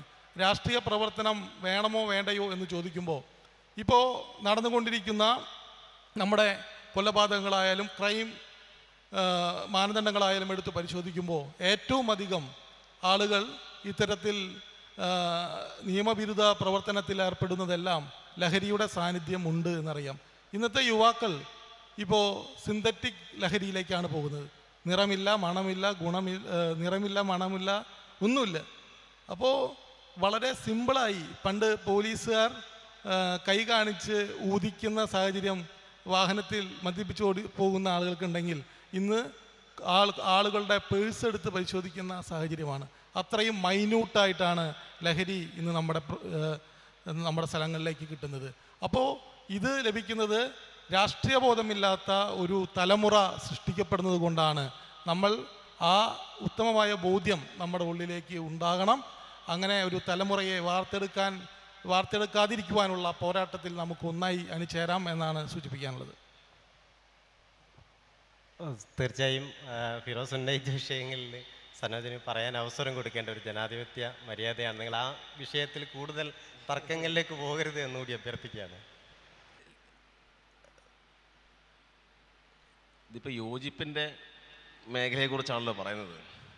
അപ്പം ഞാൻ ദേശീയ തലത്തിലുള്ള നമ്മുടെ യോജിപ്പിൻ്റെ കാര്യങ്ങളും അതിൽ ഇടതുപക്ഷം വഹിച്ച പങ്കുമെല്ലാം ഇവിടെ വ്യക്തമാക്കപ്പെട്ടു. കേരളത്തിൽ യോജിക്കാൻ കഴിയാത്തതിൻ്റെ ചില കാര്യങ്ങൾ അബിനും അതുപോലെ തന്നെ ഫിറോസും ഇവിടെ പറയുകയുണ്ടായി. ഫിറോസ് അതിനിടയിൽ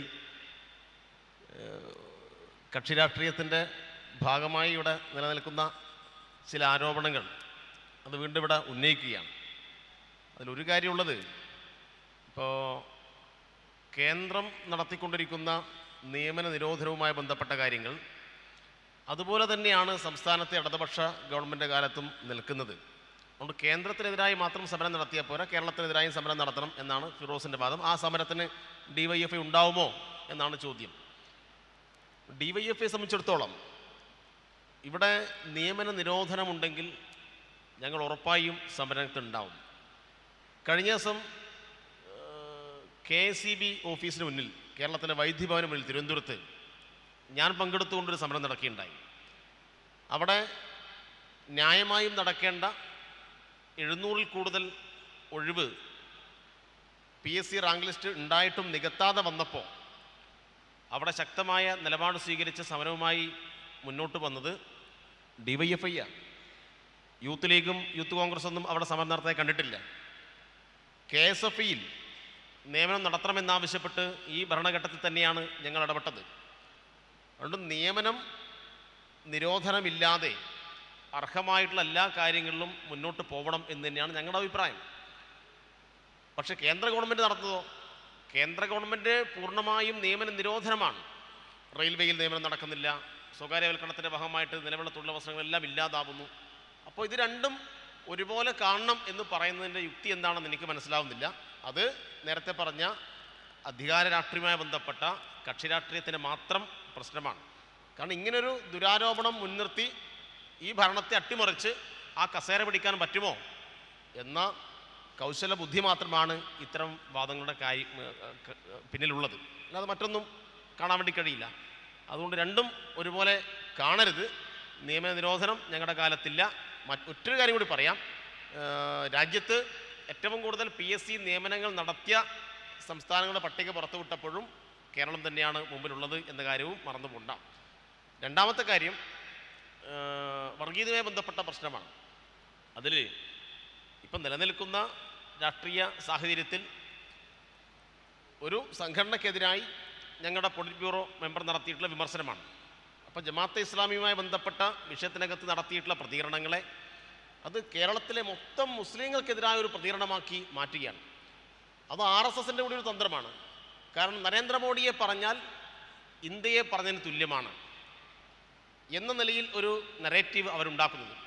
അതുകൊണ്ട് ജമാഅത്തെ ഇസ്ലാമിയെ പറഞ്ഞാൽ അത് മുസ്ലിങ്ങളെ പറഞ്ഞായി കണക്കാക്കണം. ലീഗിൻ്റെ സംസ്ഥാന അധ്യക്ഷൻ വിമർശിച്ചാൽ അത് മൊത്തം മുസ്ലിങ്ങൾക്കെതിരായിട്ടുള്ള വാദമായി കണക്കാക്കിക്കൊണ്ട് എല്ലാവരും ഇറങ്ങിക്കോ എന്നൊരു ആഹ്വാനമാണ് പരസ്യമായി നടന്നത്. അത് ഒരുതരം വർഗീയതയാണ് എന്ന് മാത്രമേ ആ കാര്യത്തിൽ പറയാനുള്ളൂ. ജമാഅത്തെ ഇസ്ലാമിയോട് എല്ലാ കാലത്തും ഞങ്ങൾ വിയോജിപ്പ് രേഖപ്പെടുത്തിയിട്ടുണ്ട്. ആ വിയോജിപ്പ് ഇനിയും പറയും. അങ്ങനെ വിയോജിപ്പ് രേഖപ്പെടുത്തുമ്പോൾ അത് ഇസ്ലാമിനെതിരാണ്. അതുകൊണ്ട് ഇസ്ലാം സഹോദരന്മാരെല്ലാം ഒരുമിക്കണം എന്ന വാദത്തോട് ഞങ്ങൾക്ക് യോജിപ്പില്ല. RSSും പ്രചരിപ്പിക്കുന്നത് ഇത് തന്നെയാണ് എന്ന് മാത്രമേ ആ കാര്യത്തിൽ എനിക്ക് മറുപടിയായിട്ട് പറയാനുള്ളൂ. മറ്റൊന്ന്, ഇവരുമായിട്ടുള്ള യോജിപ്പിൻ്റെ തലം പറഞ്ഞല്ലോ. ഞങ്ങൾക്കും വിയോജിപ്പുണ്ട്. കാരണം ഈ രാജ്യത്തെ വിഘടിപ്പിക്കാൻ വേണ്ടിയിട്ട് പലവിധ വർഗീയ പ്രചരണവും സംഘടിപ്പിക്കുന്ന അവസരത്തിൽ ഫിറോസ് നാരങ്ങാവെള്ളം കലക്കി കൊടുക്കാൻ പോയിട്ടുണ്ട്. ആർക്കാ കൊടുത്തത് നമുക്കറിയാലോ. എന്തായിരുന്നു അതിൻ്റെ പിന്നിലുള്ള ലക്ഷ്യമെന്നറിയാലോ. അപ്പോൾ ഈ നാരങ്ങാവെള്ളം കലക്കി കൊടുത്തിട്ട് RSSകാരിങ്ങനെ പ്രോത്സാഹിപ്പിച്ച് വിടുമ്പോൾ അതിനോടും നമുക്ക് യോജിക്കാൻ ബുദ്ധിമുട്ടുണ്ട്. അതുകൊണ്ട് യോജിക്കാൻ കഴിയാവുന്ന മേഖലയെല്ലാം യോജിക്കാം എന്ന് മാത്രമേ ഈ സന്ദർഭത്തിൽ പറയാനുള്ളൂ. ഇക്കാര്യത്തിൽ SYSൻ്റെ ഒരു നിലപാട് നേരത്തെ സംഘടനയുടെ സംസ്ഥാന ജനറൽ സെക്രട്ടറി കഴിഞ്ഞ ദിവസത്തെ പത്രസമ്മേളനത്തിലും അതിനുമുമ്പ് മാനവ സഞ്ചാര വേദിയിലും പറഞ്ഞിട്ടുണ്ട്. അത് നിങ്ങളുടെ മുന്നാകെ ആവർത്തിക്കുകയാണ്. ഈ മതേതര ജനാധിപത്യ രാഷ്ട്രീയ പാർട്ടി നേതാക്കൾ പരസ്പരം വർഗീയത ആരോപിക്കുന്ന സ്ഥിതിവിശേഷം ഉണ്ടാകരുത്. അത് ആത്യന്തികമായി തീർച്ചയായും വർഗീയ ശക്തികൾക്കാണ് പിന്തുണ നൽകുക, അവർക്കാണ് സഹായകമാവുക. അതുകൊണ്ട് മതേതര ജനാധിപത്യ ചേരിയിൽ നിൽക്കുന്ന ആളുകൾ പരസ്പരം ഇങ്ങനെ വർഗീയ ആരോപണം നടത്തുന്നത് ഗുണകരമാകില്ല എന്നൊരു നിലപാട് നേരത്തെ സംഘടന പറഞ്ഞിട്ടുണ്ട്. ഞാൻ അടുത്ത വിഷയത്തിലേക്ക് പോവുകയാണ്. തീർച്ചയായും നമ്മുടെ കേരളത്തിലെ എന്നല്ല ഇന്ത്യയിലെ തന്നെ എല്ലാ യുവജന സംഘടനകളും അഡ്രസ്സ് ചെയ്യേണ്ട പ്രശ്നങ്ങളിലൊന്ന് നമ്മുടെ നാട്ടിൽ നിന്ന് പഠനത്തിന് വേണ്ടി തൊഴിലിന് വേണ്ടിയൊക്കെ ധാരാളം യുവതി യുവാക്കൾ പുറത്തേക്ക് പോകുന്നുണ്ട്. കേരളത്തിൻ്റെ തന്നെ സവിശേഷമായ സാഹചര്യത്തിൽ കുടിയേറ്റം എന്ന് നമ്മുടെ ഒരു ജീനിലുള്ളതാണ് എന്നൊക്കെ പറയാൻ കഴിയും. എന്നാൽ പോലും കഴിഞ്ഞ കുറച്ച് കാലങ്ങളായിട്ട് ധാരാളം യുവതി യുവാക്കൾ പഠനത്തിന് വേണ്ടി മറ്റ് രാജ്യങ്ങളെ ആശ്രയിക്കുന്ന സ്ഥിതിവിശേഷം ഉണ്ടാകുന്നുണ്ട്. തൊഴിലിന് വേണ്ടിയും അങ്ങനെ ആശ്രയിക്കേണ്ടി വരുന്നുണ്ട്. അപ്പോൾ നിങ്ങൾ തീർച്ചയായും ഈ വിഷയം ചർച്ച ചെയ്തിട്ടുണ്ടാകുമെന്ന് ഞാൻ വിചാരിക്കുകയാണ്. നമ്മുടെ ഉന്നത വിദ്യാഭ്യാസ മേഖലയ്ക്ക് അല്ലെങ്കിൽ തൊഴിൽ മേഖലയ്ക്ക് എന്തെങ്കിലും തരത്തിലുള്ള പ്രശ്നങ്ങൾ ഉള്ളത് കൊണ്ടാണോ ഈ യുവതി യുവാക്കൾ ഇങ്ങനെ നാട് കടന്നു പോകേണ്ടി വരുന്നത്? നമുക്ക് എങ്ങനെയാണ് ഈ ഒഴുക്കിനെ തടഞ്ഞു നിർത്താൻ കഴിയുക? ഈ വിഷയത്തിൽ നിങ്ങളുടെ നിലപാടുകൾ കൂടി കാഴ്ചപ്പാടുകൾ ഒന്ന് പങ്കുവച്ചാൽ നന്നാകും.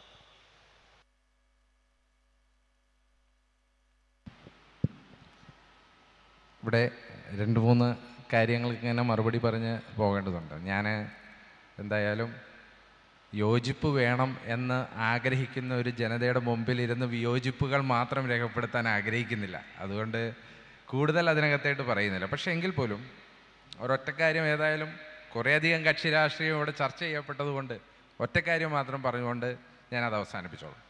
അപ്പോൾ ശ്രീ സനോജ് ഇവിടെ ജമാഅത്തെ ഇസ്ലാമിയുടെ കാര്യം പറഞ്ഞു. ഈ ജമാഅത്തെ ഇസ്ലാമി എന്നു മുതലാണ് വർഗീയ കക്ഷി ആയത് CPMന് എന്നുള്ളതാണ് പ്രധാനപ്പെട്ട ചോദ്യം. കാരണം എന്താ?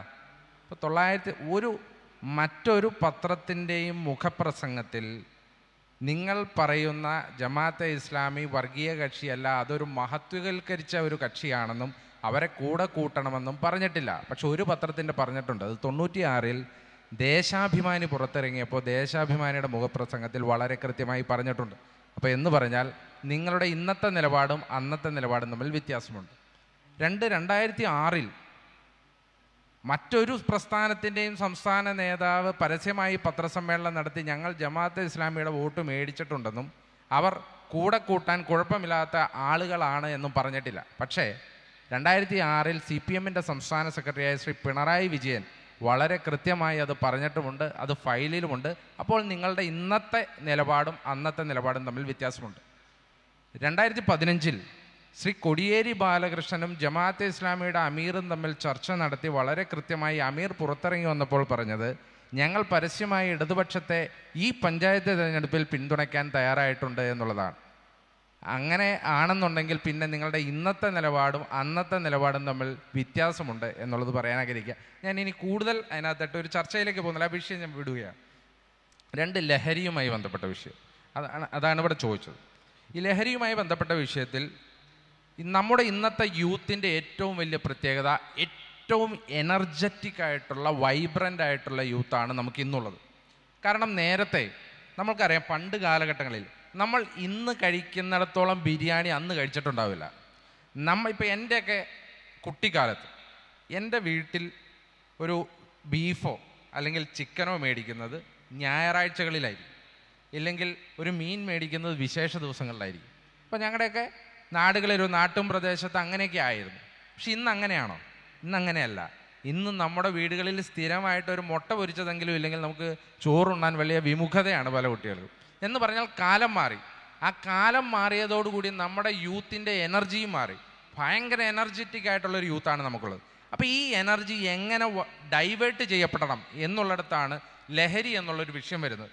ഈ എനർജിയെ ശരിയായ വണ്ണം ഡൈവേർട്ട് ചെയ്താൽ അവർക്ക് ആ ഇനത്തിൽ വളരെ മികച്ചതായി തീരാൻ സാധിക്കും. ഇപ്പം നമുക്കറിയാം, നേരത്തെ ഇന്ത്യൻ ടീമിൽ കളിച്ച വളരെ ചുരുക്കം, ഇപ്പോൾ ടിനു യോഹനാന് ശേഷം ആരാ കളിച്ചത്? ടിനു യോഹനാൻ പോലും വളരെ ചുരുങ്ങിയ ഗെയിംസ് മാത്രമാണ് കളിച്ചിട്ടുള്ളൂ. ഇന്ന് സഞ്ജു സാംസൺ ഉണ്ട്, അടുത്ത കളിക്കാരുണ്ട്, ഫുട്ബോൾ ടീമിൽ ആളുകളുണ്ട്. വളരെ എനർജറ്റിക്കായ ഒരു യൂത്ത് നമുക്ക് കടന്നു വരികയാണ് സ്പോർട്സ് രംഗത്ത്. അതും മാത്രമല്ല, മറ്റൊട്ടേറെ രംഗങ്ങളിൽ നമ്മുടെ ആളുകൾ വരികയാണ്. അപ്പോൾ ഇതിനെ ഡൈവേർട്ട് ചെയ്യപ്പെടുന്നത്, ഇപ്പോൾ സ്പോർട്സിലേക്ക് ഡൈവേർട്ട് ചെയ്യണം, ആർട്സിലേക്ക് ഡൈവേർട്ട് ചെയ്യണം, കൾച്ചറിലേക്ക് ഡൈവേർട്ട് ചെയ്യണം. ആ ഡൈവേർഷൻ ചെയ്യപ്പെടാനില്ലാത്ത അവസരത്തിൽ അവർ ലഹരിയിലേക്ക് ഡൈവേർട്ട് ചെയ്യപ്പെടും, അവർ വർഗീയതയിലേക്ക് ഡൈവേർട്ട് ചെയ്യപ്പെടും. ഈ എനർജി എവിടെയെങ്കിലും പോയി യൂട്ടിലൈസ് ചെയ്യപ്പെടുന്നു എന്നുള്ളിടത്താണ് ലഹരിയുടെ പ്രശ്നം. ഇപ്പോൾ 2008 കേവലം 570 NDPS കേസുകൾ മാത്രമാണ് കേരളത്തിൽ റിപ്പോർട്ട് ചെയ്തത്. പക്ഷേ ഞാൻ മനസ്സിലാക്കുന്നത് കഴിഞ്ഞ കൊല്ലം ഏതാണ്ട് 6000-ഓളം NDPS കേസുകൾ കേരളത്തിൽ റിപ്പോർട്ട് ചെയ്തിട്ടുണ്ട്. ഇന്ത്യയിൽ ഏറ്റവും കൂടുതൽ ലഹരി കേസുകൾ വർദ്ധിക്കുന്ന സംസ്ഥാനം കേരളമാണ്. എന്ന് പറഞ്ഞാൽ ഈ നാടിനെ കാർന്നു തിന്നുന്ന ഏറ്റവും വലിയ പോയിസൺ, ആ പോയിസൺ ഏതാണെന്ന് ചോദിച്ചാൽ അത് ലഹരിയാണ്. അപ്പോൾ ആദ്യം പറഞ്ഞ യോജിപ്പിൻ്റെ രാഷ്ട്രീയം, ആ യോജിപ്പിൻ്റെ രാഷ്ട്രീയം തനതായി വേണ്ട ഒരു പ്രധാനപ്പെട്ട മേഖല ലഹരിക്കെതിരായിട്ടുള്ള പോരാട്ടമാണ് എന്നുള്ള കാര്യത്തിൽ എനിക്കൊരു സംശയവുമില്ല. അത് നമ്മൾ യോജിച്ച് നടത്തേണ്ട ഒരു പോരാട്ടമാണ്. 2, നമ്മൾ സമൂഹം എന്നുള്ള നിലയിൽ സാമുദായിക സംഘടനകളും മതസംഘടനകളും ഒക്കെ ലഹരിക്കെതിരായിട്ടുള്ള പോരാട്ടത്തിൽ വലിയ രീതിയിലുള്ള റോൾ വഹിക്കുന്നുണ്ട്. അതിൻ്റെ കൂടെ തന്നെ സമൂഹം ചെയ്യേണ്ട ഒരു പ്രവൃത്തി, ഇപ്പോൾ നമ്മൾ വെള്ളം എന്ന സിനിമയുണ്ട്, ആ സിനിമയിൽ മുരളി എന്ന കഥാപാത്രം, ആ കഥാപാത്രം കുടിയനാണ് ആ സിനിമയിൽ. പക്ഷേ ഇയാൾ ഒരു ദിവസം എന്നാൽ കുടിയൊക്കെ നിർത്തി ഞാനങ്ങ് നന്നാവാൻ തീരുമാനിച്ചാൽ സമൂഹം അംഗീകരിക്കില്ല ഇയാൾ കുടിയനല്ല എന്ന്. സമൂഹം പറയുന്നത് ഇവൻ കുടിയനാണ്, ഇവൻ ഏത് നിമിഷം വേണമെങ്കിലും കുടിയിലേക്ക് മാറാം, ഇവൻ്റെ സ്വഭാവം പഴയത് തന്നെയാണ് എന്നാണ് പറയുന്നത്. അപ്പോൾ നമ്മൾ സമൂഹം ഇവരുടെ റിഫർമേറ്റീവ് മനോവസ്ഥയെ നമ്മൾ കൂടുതൽ നെഞ്ചേറ്റിക്കൊണ്ട് അവർക്ക് റിഫർമേഷനുള്ള, ട്രാൻസിഷനുള്ള വേദികൾ ഒരുക്കി കൊടുക്കണമെന്നുള്ളതാണ് ലഹരിയുടെ കാര്യത്തിൽ എൻ്റെ ടേക്ക്. 2, താങ്കൾ പറഞ്ഞ മൈഗ്രേഷൻ എന്ന വിഷയത്തിലെ ഏറ്റവും പ്രധാനപ്പെട്ട കാര്യം, ഇപ്പോൾ നമ്മുടെ ആളുകൾ, ഇപ്പോൾ എൻ്റെ നാട്ടിൽ നിന്ന്, ഞാൻ എറണാകുളം ജില്ലയുടെ കിഴക്കൻ പ്രദേശമാണ്, എനിക്ക് ഉറപ്പുണ്ട് ഇന്ന് നെടുമ്പാശ്ശേരി വിമാനത്താവളത്തിൽ നിന്ന് UK-യിലേക്ക് ഒരു ഫ്ലൈറ്റ് ഉണ്ടെങ്കിൽ എൻ്റെ നാട്ടിൽ നിന്ന് ഒരാൾ കാണും. അതിന് കാരണം വലിയ രീതിയിലുള്ള മൈഗ്രേഷനാണ്. എൻ്റെ നാട്ടിലൊക്കെ ആളുകൾ ഈ വീടുകളൊക്കെ പൂട്ടിക്കിടക്കുകയാണ്. അപ്പോൾ നിങ്ങൾക്കറിയാം, അതൊരു മധ്യ കേരളത്തിൻ്റെ ഒരു പ്രത്യേകത കൂടിയാണ്. അപ്പോൾ ഇതിൻ്റെ കാരണം എന്താണ്? ഇതിൻ്റെ കാരണം ഞാൻ പൂർണ്ണമായി മൈഗ്രേഷനെ അല്ലെങ്കിൽ വിദേശ പഠനത്തെ തള്ളിപ്പറയില്ല. കാരണം നമ്മുടെ ഇന്ത്യയിലെ ഏറ്റവും പ്രധാനപ്പെട്ട നേതാക്കന്മാർ മുഴുവൻ വിദേശ പഠനം നടത്തിയവരാണ്. അത് നെഹ്റു തൊട്ട് ഗാന്ധി തൊട്ട് എല്ലാവരും വിദേശ പഠനം നടത്തിയവരാണ്. ആ വിദേശ പഠനം നടത്തി അവർ ആർജിച്ചെടുത്ത നോളജ് അതെവിടെ ഉപയോഗിക്കപ്പെടുന്നു എന്നുള്ളതിനാണ് പ്രശ്നം. അത് കേരളത്തിൽ ഉപയോഗിക്കപ്പെടുന്നില്ല എന്നുള്ളതാണ് മൈഗ്രേഷൻ എന്നുള്ള വിഷയത്തിൽ നമ്മുടെ പ്രശ്നം. ഇപ്പോൾ എന്തുകൊണ്ട് അത് ഉപയോഗപ്പെടുന്നില്ല? എന്തുകൊണ്ട് നമ്മുടെ സംസ്ഥാനത്ത് കുട്ടികൾ പഠിക്കാതിരിക്കും? ഇപ്പോൾ ആദ്യം പറഞ്ഞ PSC വിഷയം. ഇപ്പോൾ PSC വിഷയത്തിൽ 2 കൊല്ലം മുമ്പ് തിരുവനന്തപുരം യൂണിവേഴ്സിറ്റി കോളേജിൽ ഒരു കത്തിക്കുത്തുണ്ടായി. ഈ കത്തിക്കുത്ത് കേസ് കഴിഞ്ഞ് അതിൻ്റെ ആ കത്തിക്കുത്ത് കേസിൻ്റെ പ്രതികൾ പിടിച്ചു. പിന്നീട് വരുന്ന PSC റാങ്ക് ലിസ്റ്റിലെ 1ാം റാങ്കുകാരൻ ആ കത്തിക്കുത്ത് കേസിലെ 1ാം പ്രതിയാണ്. 2ാം റാങ്കുകാരൻ ആ കത്തിക്കുത്ത് കേസിലെ 2ാം പ്രതിയാണ്. ഇവരാരും PSC പരീക്ഷയ്ക്ക് പഠിച്ചിട്ടില്ല എന്ന് ആ കേസ് അന്വേഷിച്ച പോലീസ് ഉദ്യോഗസ്ഥർ അവരെ ചോദ്യം ചെയ്തതിലൂടെ മനസ്സിലായി. അവരുടെ വീട്ടിൽ നിന്ന് പിടിക്കുന്നത് ഉത്തരം എഴുതാത്ത യൂണിവേഴ്സിറ്റിയുടെ ഉത്തരക്കടലാസുകൾ. അപ്പോൾ ഇത് കാണുന്ന കേരളത്തിലെ ഏത് യുവതി യുവാക്കളാണ് എന്നാൽ ഞാൻ പോയി ഇനി എന്നാൽ കേരള യൂണിവേഴ്സിറ്റി പഠിച്ചേക്കാം എന്ന് വിചാരിക്കുന്നത്? ഇനി അത് മാത്രമല്ല, നമ്മൾ ഇപ്പോൾ ഇവിടെ എല്ലാവരും പറയുന്നുണ്ട് നാർക്കിൻ്റെ റേറ്റിംഗ്, NAFCയുടെ റേറ്റിങ്ങിലൊക്കെ കേരളം മികച്ചതാണ്. എന്നിട്ട് പറയും കേരളം JNU ആണ്, കേരളത്തിൻ്റെ എല്ലാ സർവകലാശാലകളും JNU ആണ്. കേരളത്തിൽ 24 മണിക്കൂറും പ്രവർത്തിക്കുന്ന ഏതെങ്കിലും ഒരു സർവകലാശാലയുണ്ടോ? നമ്മൾ JNUവിനോടാണ് താരതമ്യപ്പെടുത്തുന്നത്. അപ്പോൾ കേരളത്തിൻ്റെ വിദ്യാഭ്യാസ രീതിയിൽ, കരിക്കുലത്തിൽ നമുക്ക് കാതലായ മാറ്റങ്ങൾ വരുത്തേണ്ടതുണ്ട്. അത് രാഷ്ട്രീയത്തിനും അപ്പുറമാണ്. അതാണ് ഒന്നാമത്തെ പ്രശ്നം. 2, ഒറ്റ കാര്യത്തോടെ പറഞ്ഞ് ഞാൻ അവസാനിപ്പിക്കും. 2, നിങ്ങൾ ആദ്യം പറഞ്ഞ തൊഴിലിടങ്ങളിലെ പ്രശ്നം. ഇപ്പോൾ എന്തുകൊണ്ടാണ് യുവാക്കൾ വിദേശത്തേക്ക് പോകുന്നത്, അവർ പഠിക്കാൻ വേണ്ടി പോകുന്നത്? ഇപ്പം ബാംഗ്ലൂരിൽ ജീവിക്കുന്ന ഒരു വ്യക്തിയും കേരളത്തിൽ ജീവിക്കുന്ന വ്യക്തിയും തമ്മിൽ വ്യത്യാസമുണ്ട്. ഇപ്പോൾ ഒരാൾക്കൊരു ജോലി നിങ്ങൾക്ക് കൊച്ചി ഇൻഫോ പാർക്കിൽ വേണോ ബാംഗ്ലൂരിൽ വേണോ എന്ന് ചോദിച്ചാൽ അവർ പറയും ഞാൻ ബാംഗ്ലൂരിൽ പൊക്കോളാം, കൊച്ചിയിൽ ഞാൻ വരുന്നില്ല എന്ന് പറയും. അതിൻ്റെ കാരണം എന്താണ്? ഒന്ന്, ജെൻഡർ ഈക്വാലിറ്റിയെ സംബന്ധിച്ച് നമുക്ക് വ്യക്തമായ രാഷ്ട്രീയം മുന്നോട്ട് വെക്കേണ്ടതുണ്ട്. യുവാക്കൾക്ക് കിട്ടേണ്ട സ്വാതന്ത്ര്യത്തെ സംബന്ധിച്ച് വ്യക്തമായ രാഷ്ട്രീയം മുന്നോട്ട് വെക്കേണ്ടതുണ്ട്. അതും മാത്രമല്ല, ഇവിടെ സുരക്ഷിതത്വത്തെ സംബന്ധിച്ച് വ്യക്തമായ രാഷ്ട്രീയം മുന്നോട്ട് വെക്കേണ്ടതാണ്. അപ്പോൾ യുവാക്കളുടെ മാറിയ കാലഘട്ടത്തിലെ യുവാക്കളുടെ ഡ്രീംസിനനുസരിച്ച്, സ്വപ്നങ്ങൾക്കനുസരിച്ച് തൊഴിലിടങ്ങൾ സൃഷ്ടിക്കാൻ, വിദ്യാഭ്യാസ ഇടങ്ങൾ സൃഷ്ടിക്കാൻ, സമൂഹത്തെയും സൊസൈറ്റിയെയും സൃഷ്ടിക്കാൻ ആയാൽ ഈ മൈഗ്രേഷൻ എന്നതിനപ്പുറമായി വിദേശ പഠനത്തിന് ശേഷം ആർജിച്ചെടുക്കുന്ന അറിവുകൾ നമ്മുടെ നാട്ടിൽ നമുക്ക് ഉപയോഗിക്കാൻ സാധിക്കും. അങ്ങനെയാണെന്നുണ്ടെങ്കിൽ മൈഗ്രേഷൻ്റെ ഡീമെറിറ്റ്സ് നമുക്ക് ഒഴിവാക്കാൻ സാധിക്കുമെന്നുള്ളതാണ് എൻ്റെ അഭിപ്രായം. നേരത്തെ ഞാൻ അതിനോടൊന്ന് ചേർത്ത് അദ്ദേഹം പറഞ്ഞതിനോട്, കേരളത്തിൽ 2017 പുറത്തു വന്ന ശാസ്ത്ര സാഹിത്യ വർഷത്തിൻ്റെ ഒരു റിപ്പോർട്ടുണ്ട്, ഒരു പഠന റിപ്പോർട്ടാണ്.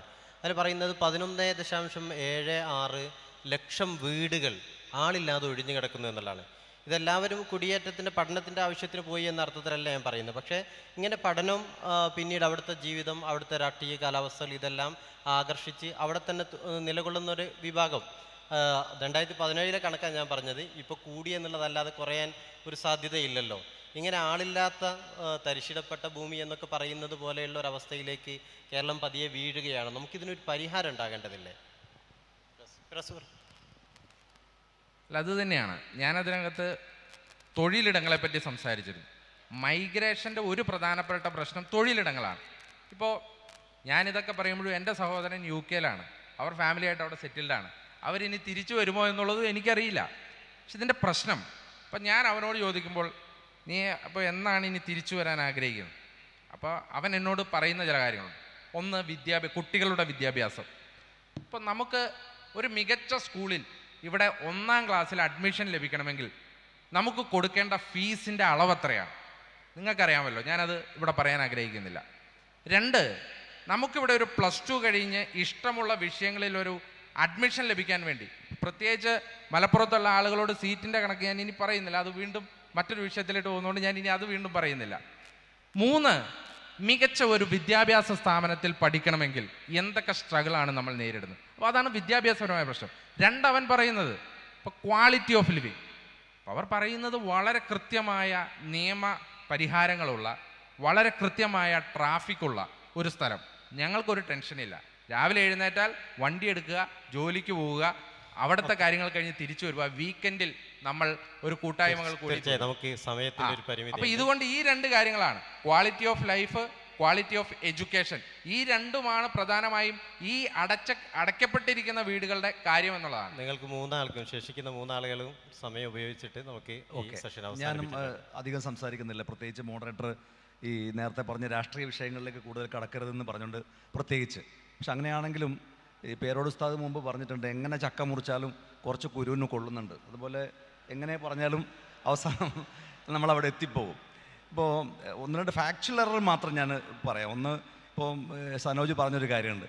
ഇപ്പോൾ ഈ ഞങ്ങൾ വിമർശിക്കുന്നത് ജമാഅത്തെ ഇസ്ലാമിയാണ്, അത് ഒരു സമുദായത്തെ മൊത്തം പിന്നെ വിമർശിച്ചതായി കണക്കാക്കരുത്. അങ്ങനെ ഒരിക്കലുമില്ല. ജമാഅത്ത് ഇസ്ലാമി വിമർശിക്കണം, ഞങ്ങളൊക്കെ ഏറ്റവും ശക്തമായി വിമർശിച്ചതാണ്. എപ്പോൾ മുതലാണ് വിമർശിച്ച് തുടങ്ങിയതിനെ സംബന്ധിച്ച് ഇവിടെ അബിൻ വർക്കി പറഞ്ഞു. എൻ്റെ പോയിൻ്റ് അതല്ല. ഇപ്പോൾ പ്രിയങ്ക ഗാന്ധി വയനാട്ടിൽ ജയിച്ച ഭൂരിപക്ഷം 4 ലക്ഷം വോട്ടാണ്. ജമാഅത്ത് ഇസ്ലാമി കേരളത്തിൽ അവകാശപ്പെടുന്നത് അവർ കേരളത്തിൽ ആകെയുള്ള മെമ്പർമാർ 3000 ആണ്. അപ്പോൾ പ്രിയങ്ക ഗാന്ധി ഒരു 2500 വോട്ടിനാണ് ജയിച്ചതെങ്കിൽ ഈ ജമാഅത്തെ ഇസ്ലാമി ന്യൂനപക്ഷ വർഗീയതയുടെ വോട്ട് വാങ്ങിയിട്ടാണ് പ്രിയങ്ക ഗാന്ധി ജയിച്ചതെന്ന് പറഞ്ഞാൽ നമുക്ക് മനസ്സിലാക്കാം ജമാഅത്തെ ഇസ്ലാമി ആയിരിക്കും ഉദ്ദേശിച്ചത്. വേണമെങ്കിൽ അങ്ങനെ വാദിക്കാം.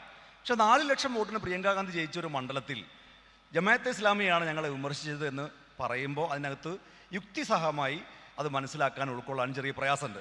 പ്രത്യേകിച്ച് CPM-നെ പോലെയുള്ള ഒരു പാർട്ടികൾ അങ്ങനെ പറയരുത്, അവരുടെ നേതാക്കന്മാരിന്ന് അങ്ങനെയുള്ള ഒരു വാക്കുകൾ ഞങ്ങൾ പ്രതീക്ഷിക്കുന്നില്ല. അതുകൊണ്ടാണ് ഇങ്ങനെ ശക്തമായി വിമർശിക്കേണ്ടി വരുന്നത്. രണ്ടാമത്തെ കാര്യം, ഇന്ത്യയിൽ ഏറ്റവും കൂടുതൽ തൊഴിൽ കൊടുത്തത് കേരളത്തിലെ PSC ആണെന്ന് പറയുന്നത്. അതിൻ്റെ ഒരു കാരണം എന്താണെന്ന് വെച്ചാൽ കേരളത്തിന് പുറത്തുള്ള എല്ലാ സ്റ്റേറ്റും എടുത്ത് പരിശോധിച്ചാൽ കേരളത്തിലെ എല്ലാ നിയമനങ്ങളും PSC മുഖേനയാണ് കൊടുക്കുന്നത്. എന്നാൽ തമിഴ്നാട്ടിൽ നിങ്ങൾ എടുത്ത് നോക്ക്, തമിഴ്നാട്ടിൽ ഓരോ ഡിപ്പാർട്ട്മെൻറ്റിനും ഓരോ റിക്രൂട്ട്മെൻറ്റ് ബോർഡാണ്. പോലീസ് വേറെയാണ്, മറ്റേ ഓരോ ഡിപ്പാർട്ട്മെൻറ്റും വേറെ വേറെ മേഖലയാണ്. PSC ഒരു ഡിപ്പാർട്ട്മെൻറ്റ് 1-2 ഡിപ്പാർട്ട്മെൻറ്റ് മാത്രമാണ് PSC മുഖേന കൊടുക്കുന്നത്. അപ്പോൾ ഇന്ത്യയിലെ മറ്റ് സംസ്ഥാനങ്ങളിലെ PSCയും കേരളത്തിലെ PSCയുമായി കമ്പയർ ചെയ്യുമ്പോൾ കേരളത്തിൽ സ്വാഭാവികമായും PSCയിൽ കൂടുതൽ നിയമനങ്ങൾ ഉണ്ടാകും. അതുകൊണ്ട് മാത്രമാണത്. പിന്നെ ഇവിടെ പറഞ്ഞൊരു കാര്യം, ലഹരിയുമായി ബന്ധപ്പെട്ട കാര്യം. അതിൻ്റെ ഇടയിൽ ഞാൻ സനോജിനെ അഭിനന്ദിക്കാൻ ഉദ്ദേശിക്കുന്ന ഒരു കാര്യം, ഇപ്പോൾ KSEBയിലും അതുപോലെ തന്നെ KSFയിലും ഒക്കെ DYFI സമരം ചെയ്തു എന്ന് പറഞ്ഞു. നല്ല കാര്യം. അങ്ങനെ ഭരിക്കുന്ന പാർട്ടിയായിട്ട് പോലും അങ്ങനെ സമരം ചെയ്തെങ്കിൽ അത് നല്ല കാര്യമാണ്. ഇനി KSEBയിൽ പ്രത്യേകിച്ച് ഇപ്പോൾ കറണ്ട് ചാർജൊക്കെ കൂട്ടിയ സമയമാണ്. KSEBക്കെതിരെ DYFI ഒരു സമരം ചെയ്യുകയാണെങ്കിൽ ഞങ്ങൾ കൂടി അതിൻ്റെ കൂടെ ചേരാൻ തയ്യാറാണെന്ന് ഈ സമ്മേളനത്തെ സാക്ഷി നിർത്തി പറയാൻ ഞാൻ ആഗ്രഹിക്കുകയാണ്. അഭിമർക്ക് പ്രയാസമൊന്നുമില്ലല്ലോ, കറണ്ട് ചാർജ് കൂട്ടിയതിനെതിരല്ലേ. പിന്നെ ലഹരിയുമായി ബന്ധപ്പെട്ട കാര്യം ഞാൻ ദീർഘിപ്പിക്കില്ല. ഞാൻ ഒറ്റ ഉദാഹരണം പറയാം. ലഹരിയുടെ വ്യാപനം നമ്മളൊന്നും വിചാരിക്കുന്ന പോലെയല്ല. ഇപ്പോൾ ലഹരി എന്നൊക്കെ പറഞ്ഞാൽ നമ്മുടെയൊക്കെ മനസ്സിൽ നേരത്തെ ഉണ്ടായിരുന്ന മദ്യം, പിന്നെ ചാരായം, അങ്ങനെയൊക്കെ ആയിരുന്നു. ഇപ്പോൾ അതൊക്കെ വിട്ട് നമുക്കൊന്നും മനസ്സിലാകാത്ത കുറേ പേരുകൾ, LSD, മെത്തഡിൻ, സ്റ്റാമ്പ് എന്നൊക്കെ പറഞ്ഞ് ചെറിയ കുട്ടികൾ. ഇപ്പോൾ ഞാനൊരു ഉദാഹരണം പറയാം. കഞ്ചാവ് എന്നൊക്കെ പറഞ്ഞാൽ ലഹരി അല്ല, അതാണ് ഒരു അഭിപ്രായം. ഇപ്പോൾ എൻ്റെ നാട്ടിൽ ഞാൻ പലപ്പോഴും പറയുന്നൊരു അനുഭവം, എൻ്റെ ഒരു നാട്ടിലൊരു ഉമ്മ വന്നിട്ട് എന്നോട് പറഞ്ഞു, മോൻ്റെ മേശവലിപ്പ് തുറന്നപ്പോൾ അതിനകത്ത് കഞ്ചാവിൻ്റെ പൊതി. അപ്പോൾ ഞാൻ അവനോട് ചോദിച്ചപ്പോൾ അവൻ എന്നെ തല്ലാൻ വരികയാണ്, ഉമ്മനെ മകൻ തല്ലാൻ വരികയാണ്, ഇത് എവിടെ നിന്ന് കിട്ടിയെന്ന് ചോദിച്ചപ്പോൾ. അപ്പോൾ എന്നോട് പറഞ്ഞു, നിങ്ങൾ അവനെ വിളിച്ചൊന്ന് ഉപദേശിക്കണം എന്ന് പറഞ്ഞു. അപ്പോൾ ഞാൻ അവനെ വിളിച്ച് എനിക്ക് അറിയാവുന്ന ഭാഷയിലൊക്കെ നമുക്ക് വിശ്വാസപരമായി തെറ്റാണ്, ആരോഗ്യത്തിന് ഇത് കേടാണ്, നമ്മളെ ബുദ്ധിക്ക് തകരാറ് സംഭവിക്കും, എനിക്കറിയാവുന്ന ഭാഷയിലൊക്കെ സനോജ് ഞാൻ അവനെ ഉപദേശിച്ചു. അവൻ എൻ്റെ ഉപദേശമൊക്കെ കേട്ട് കഴിഞ്ഞതിന് ശേഷം അവൻ എന്നോട് പറയുകയാണ്, ഫിറോസ്ക നിങ്ങൾ പറയുന്നതൊക്കെ ഞാൻ കേട്ടു, ഇനി എനിക്ക് പറയാനുള്ളത് നിങ്ങളൊന്ന് കേൾക്കി, നിങ്ങളിതൊന്ന് ഉപയോഗിച്ച് നോക്കി,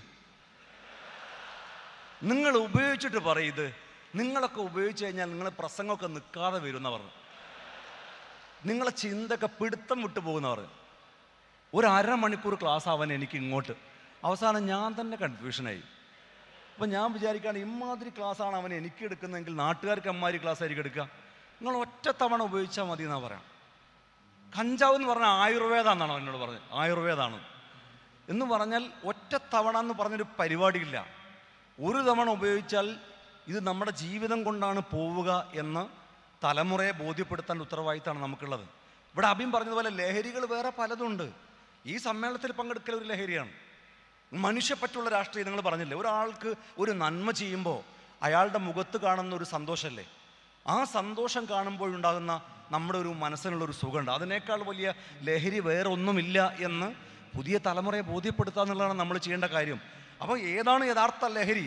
ഈ കാണുന്ന നൈമിഷികമായ സുഖങ്ങളല്ല, ഇങ്ങനെ ലോങ് ടേമായി നമ്മൾ അനുഭവിക്കുന്ന, അതിനപ്പുറത്തേക്ക് വിശ്വാസികൾ എന്ന നിലക്ക് ഇതിൻ്റെ പരലോകത്ത് നമ്മൾ പരലോക വിശ്വാസികളാണ്. അവിടെ നിന്ന് ലഭിക്കുന്ന അതിൻ്റെ പ്രതിഫലം ഉൾപ്പെടെയുള്ള കാര്യങ്ങളിലേക്ക് ബോധവൽക്കരിക്കുക എന്നുള്ളൊരു വലിയ ഉത്തരവാദിത്തമാണ് നമുക്ക് നിർവഹിക്കാനുള്ളത്. സമയം വൈകിയത് കൊണ്ട് ഞാൻ ചുരുക്കുന്നു. ഇതിനകത്ത് യോജിച്ച് നിൽക്കണം എന്നുള്ള കാര്യത്തിൽ, പ്രത്യേകിച്ച് ലഹരിക്കെതിരെ DYFI ഒക്കെ ആയിട്ട് ചേർന്ന് പ്രവർത്തിക്കണം എന്നുള്ള അഭിപ്രായം കൂടി ഞാൻ പങ്കുവെക്കും.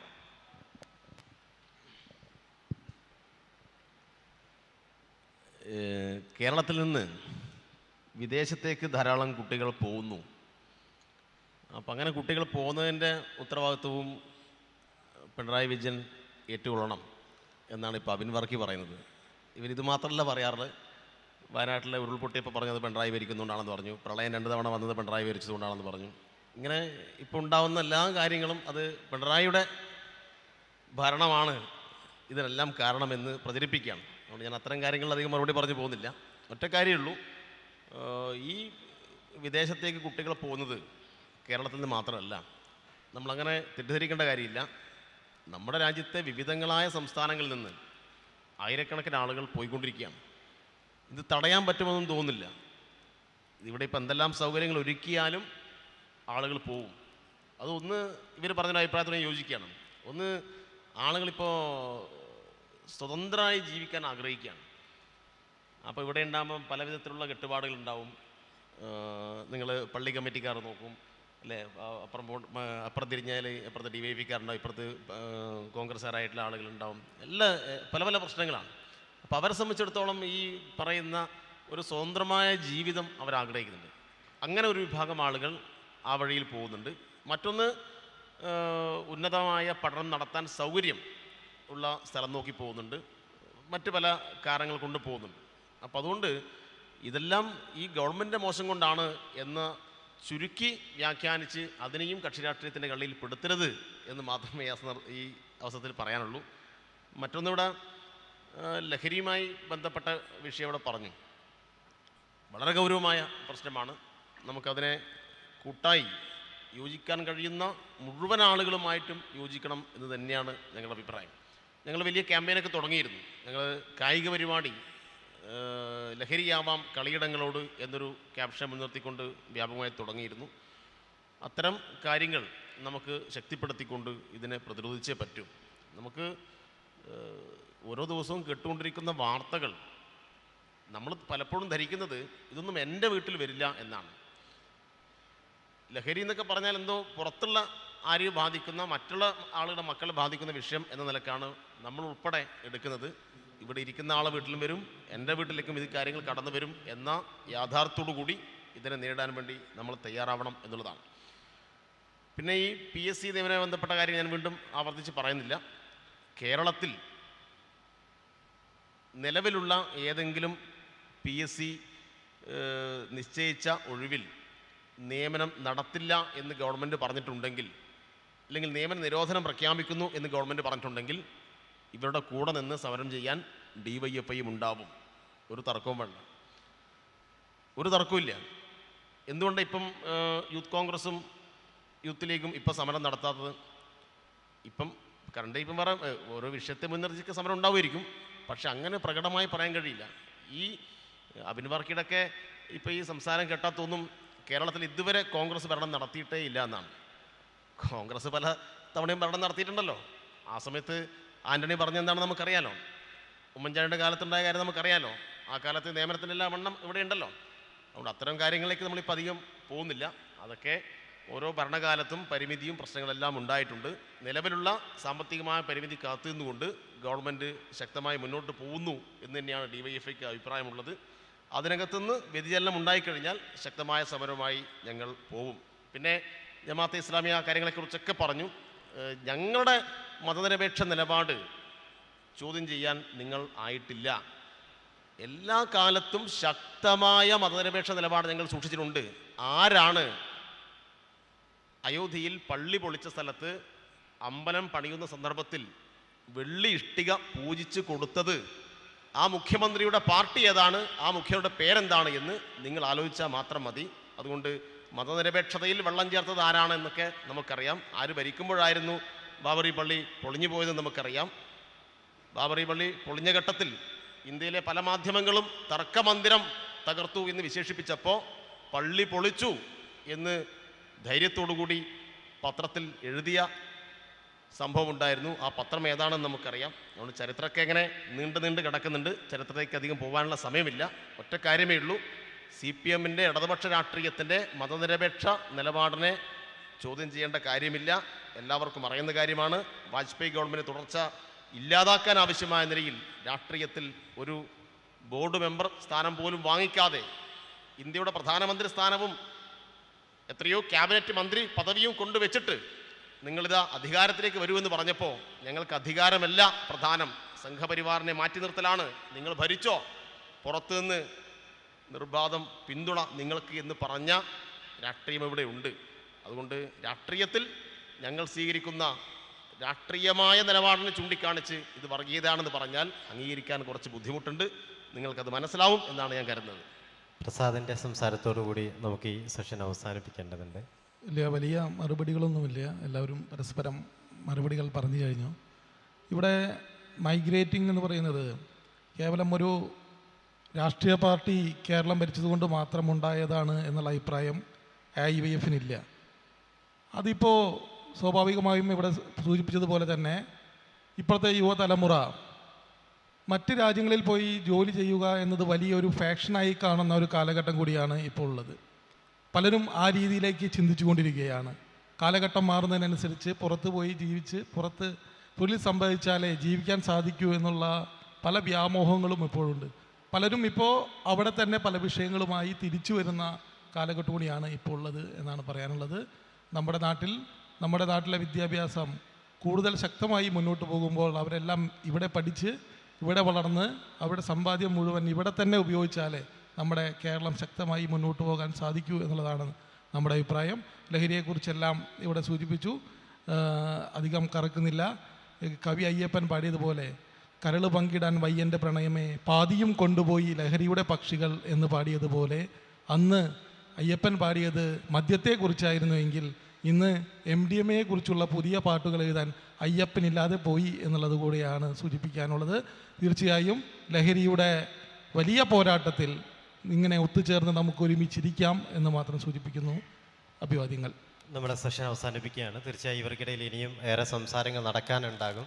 ഇത്രയും സമയം ഇവരെ ഒരുമിപ്പിച്ചിരുത്താൻ കഴിഞ്ഞു എന്നതിലുള്ള സന്തോഷം പങ്കുവെക്കുകയാണ്. പല അഭിപ്രായങ്ങൾ, ചില രാഷ്ട്രീയമായ അഭിപ്രായങ്ങൾ അത് ഒഴിവാക്കാൻ കഴിയില്ല. കാരണം ഇവരൊക്കെ വിവിധ രാഷ്ട്രീയ പാർട്ടികളെ പ്രതിനിധീകരിക്കുന്ന ആളുകളാണ്. എങ്കിലും ആത്യന്തികമായി നമ്മൾ ഉൾക്കൊള്ളേണ്ട ചില വിഷയങ്ങൾ നിങ്ങൾ ഉൾക്കൊണ്ടിട്ടുണ്ടാകും എന്ന് ഞാൻ പ്രത്യാശ പങ്കുവെക്കുകയാണ്.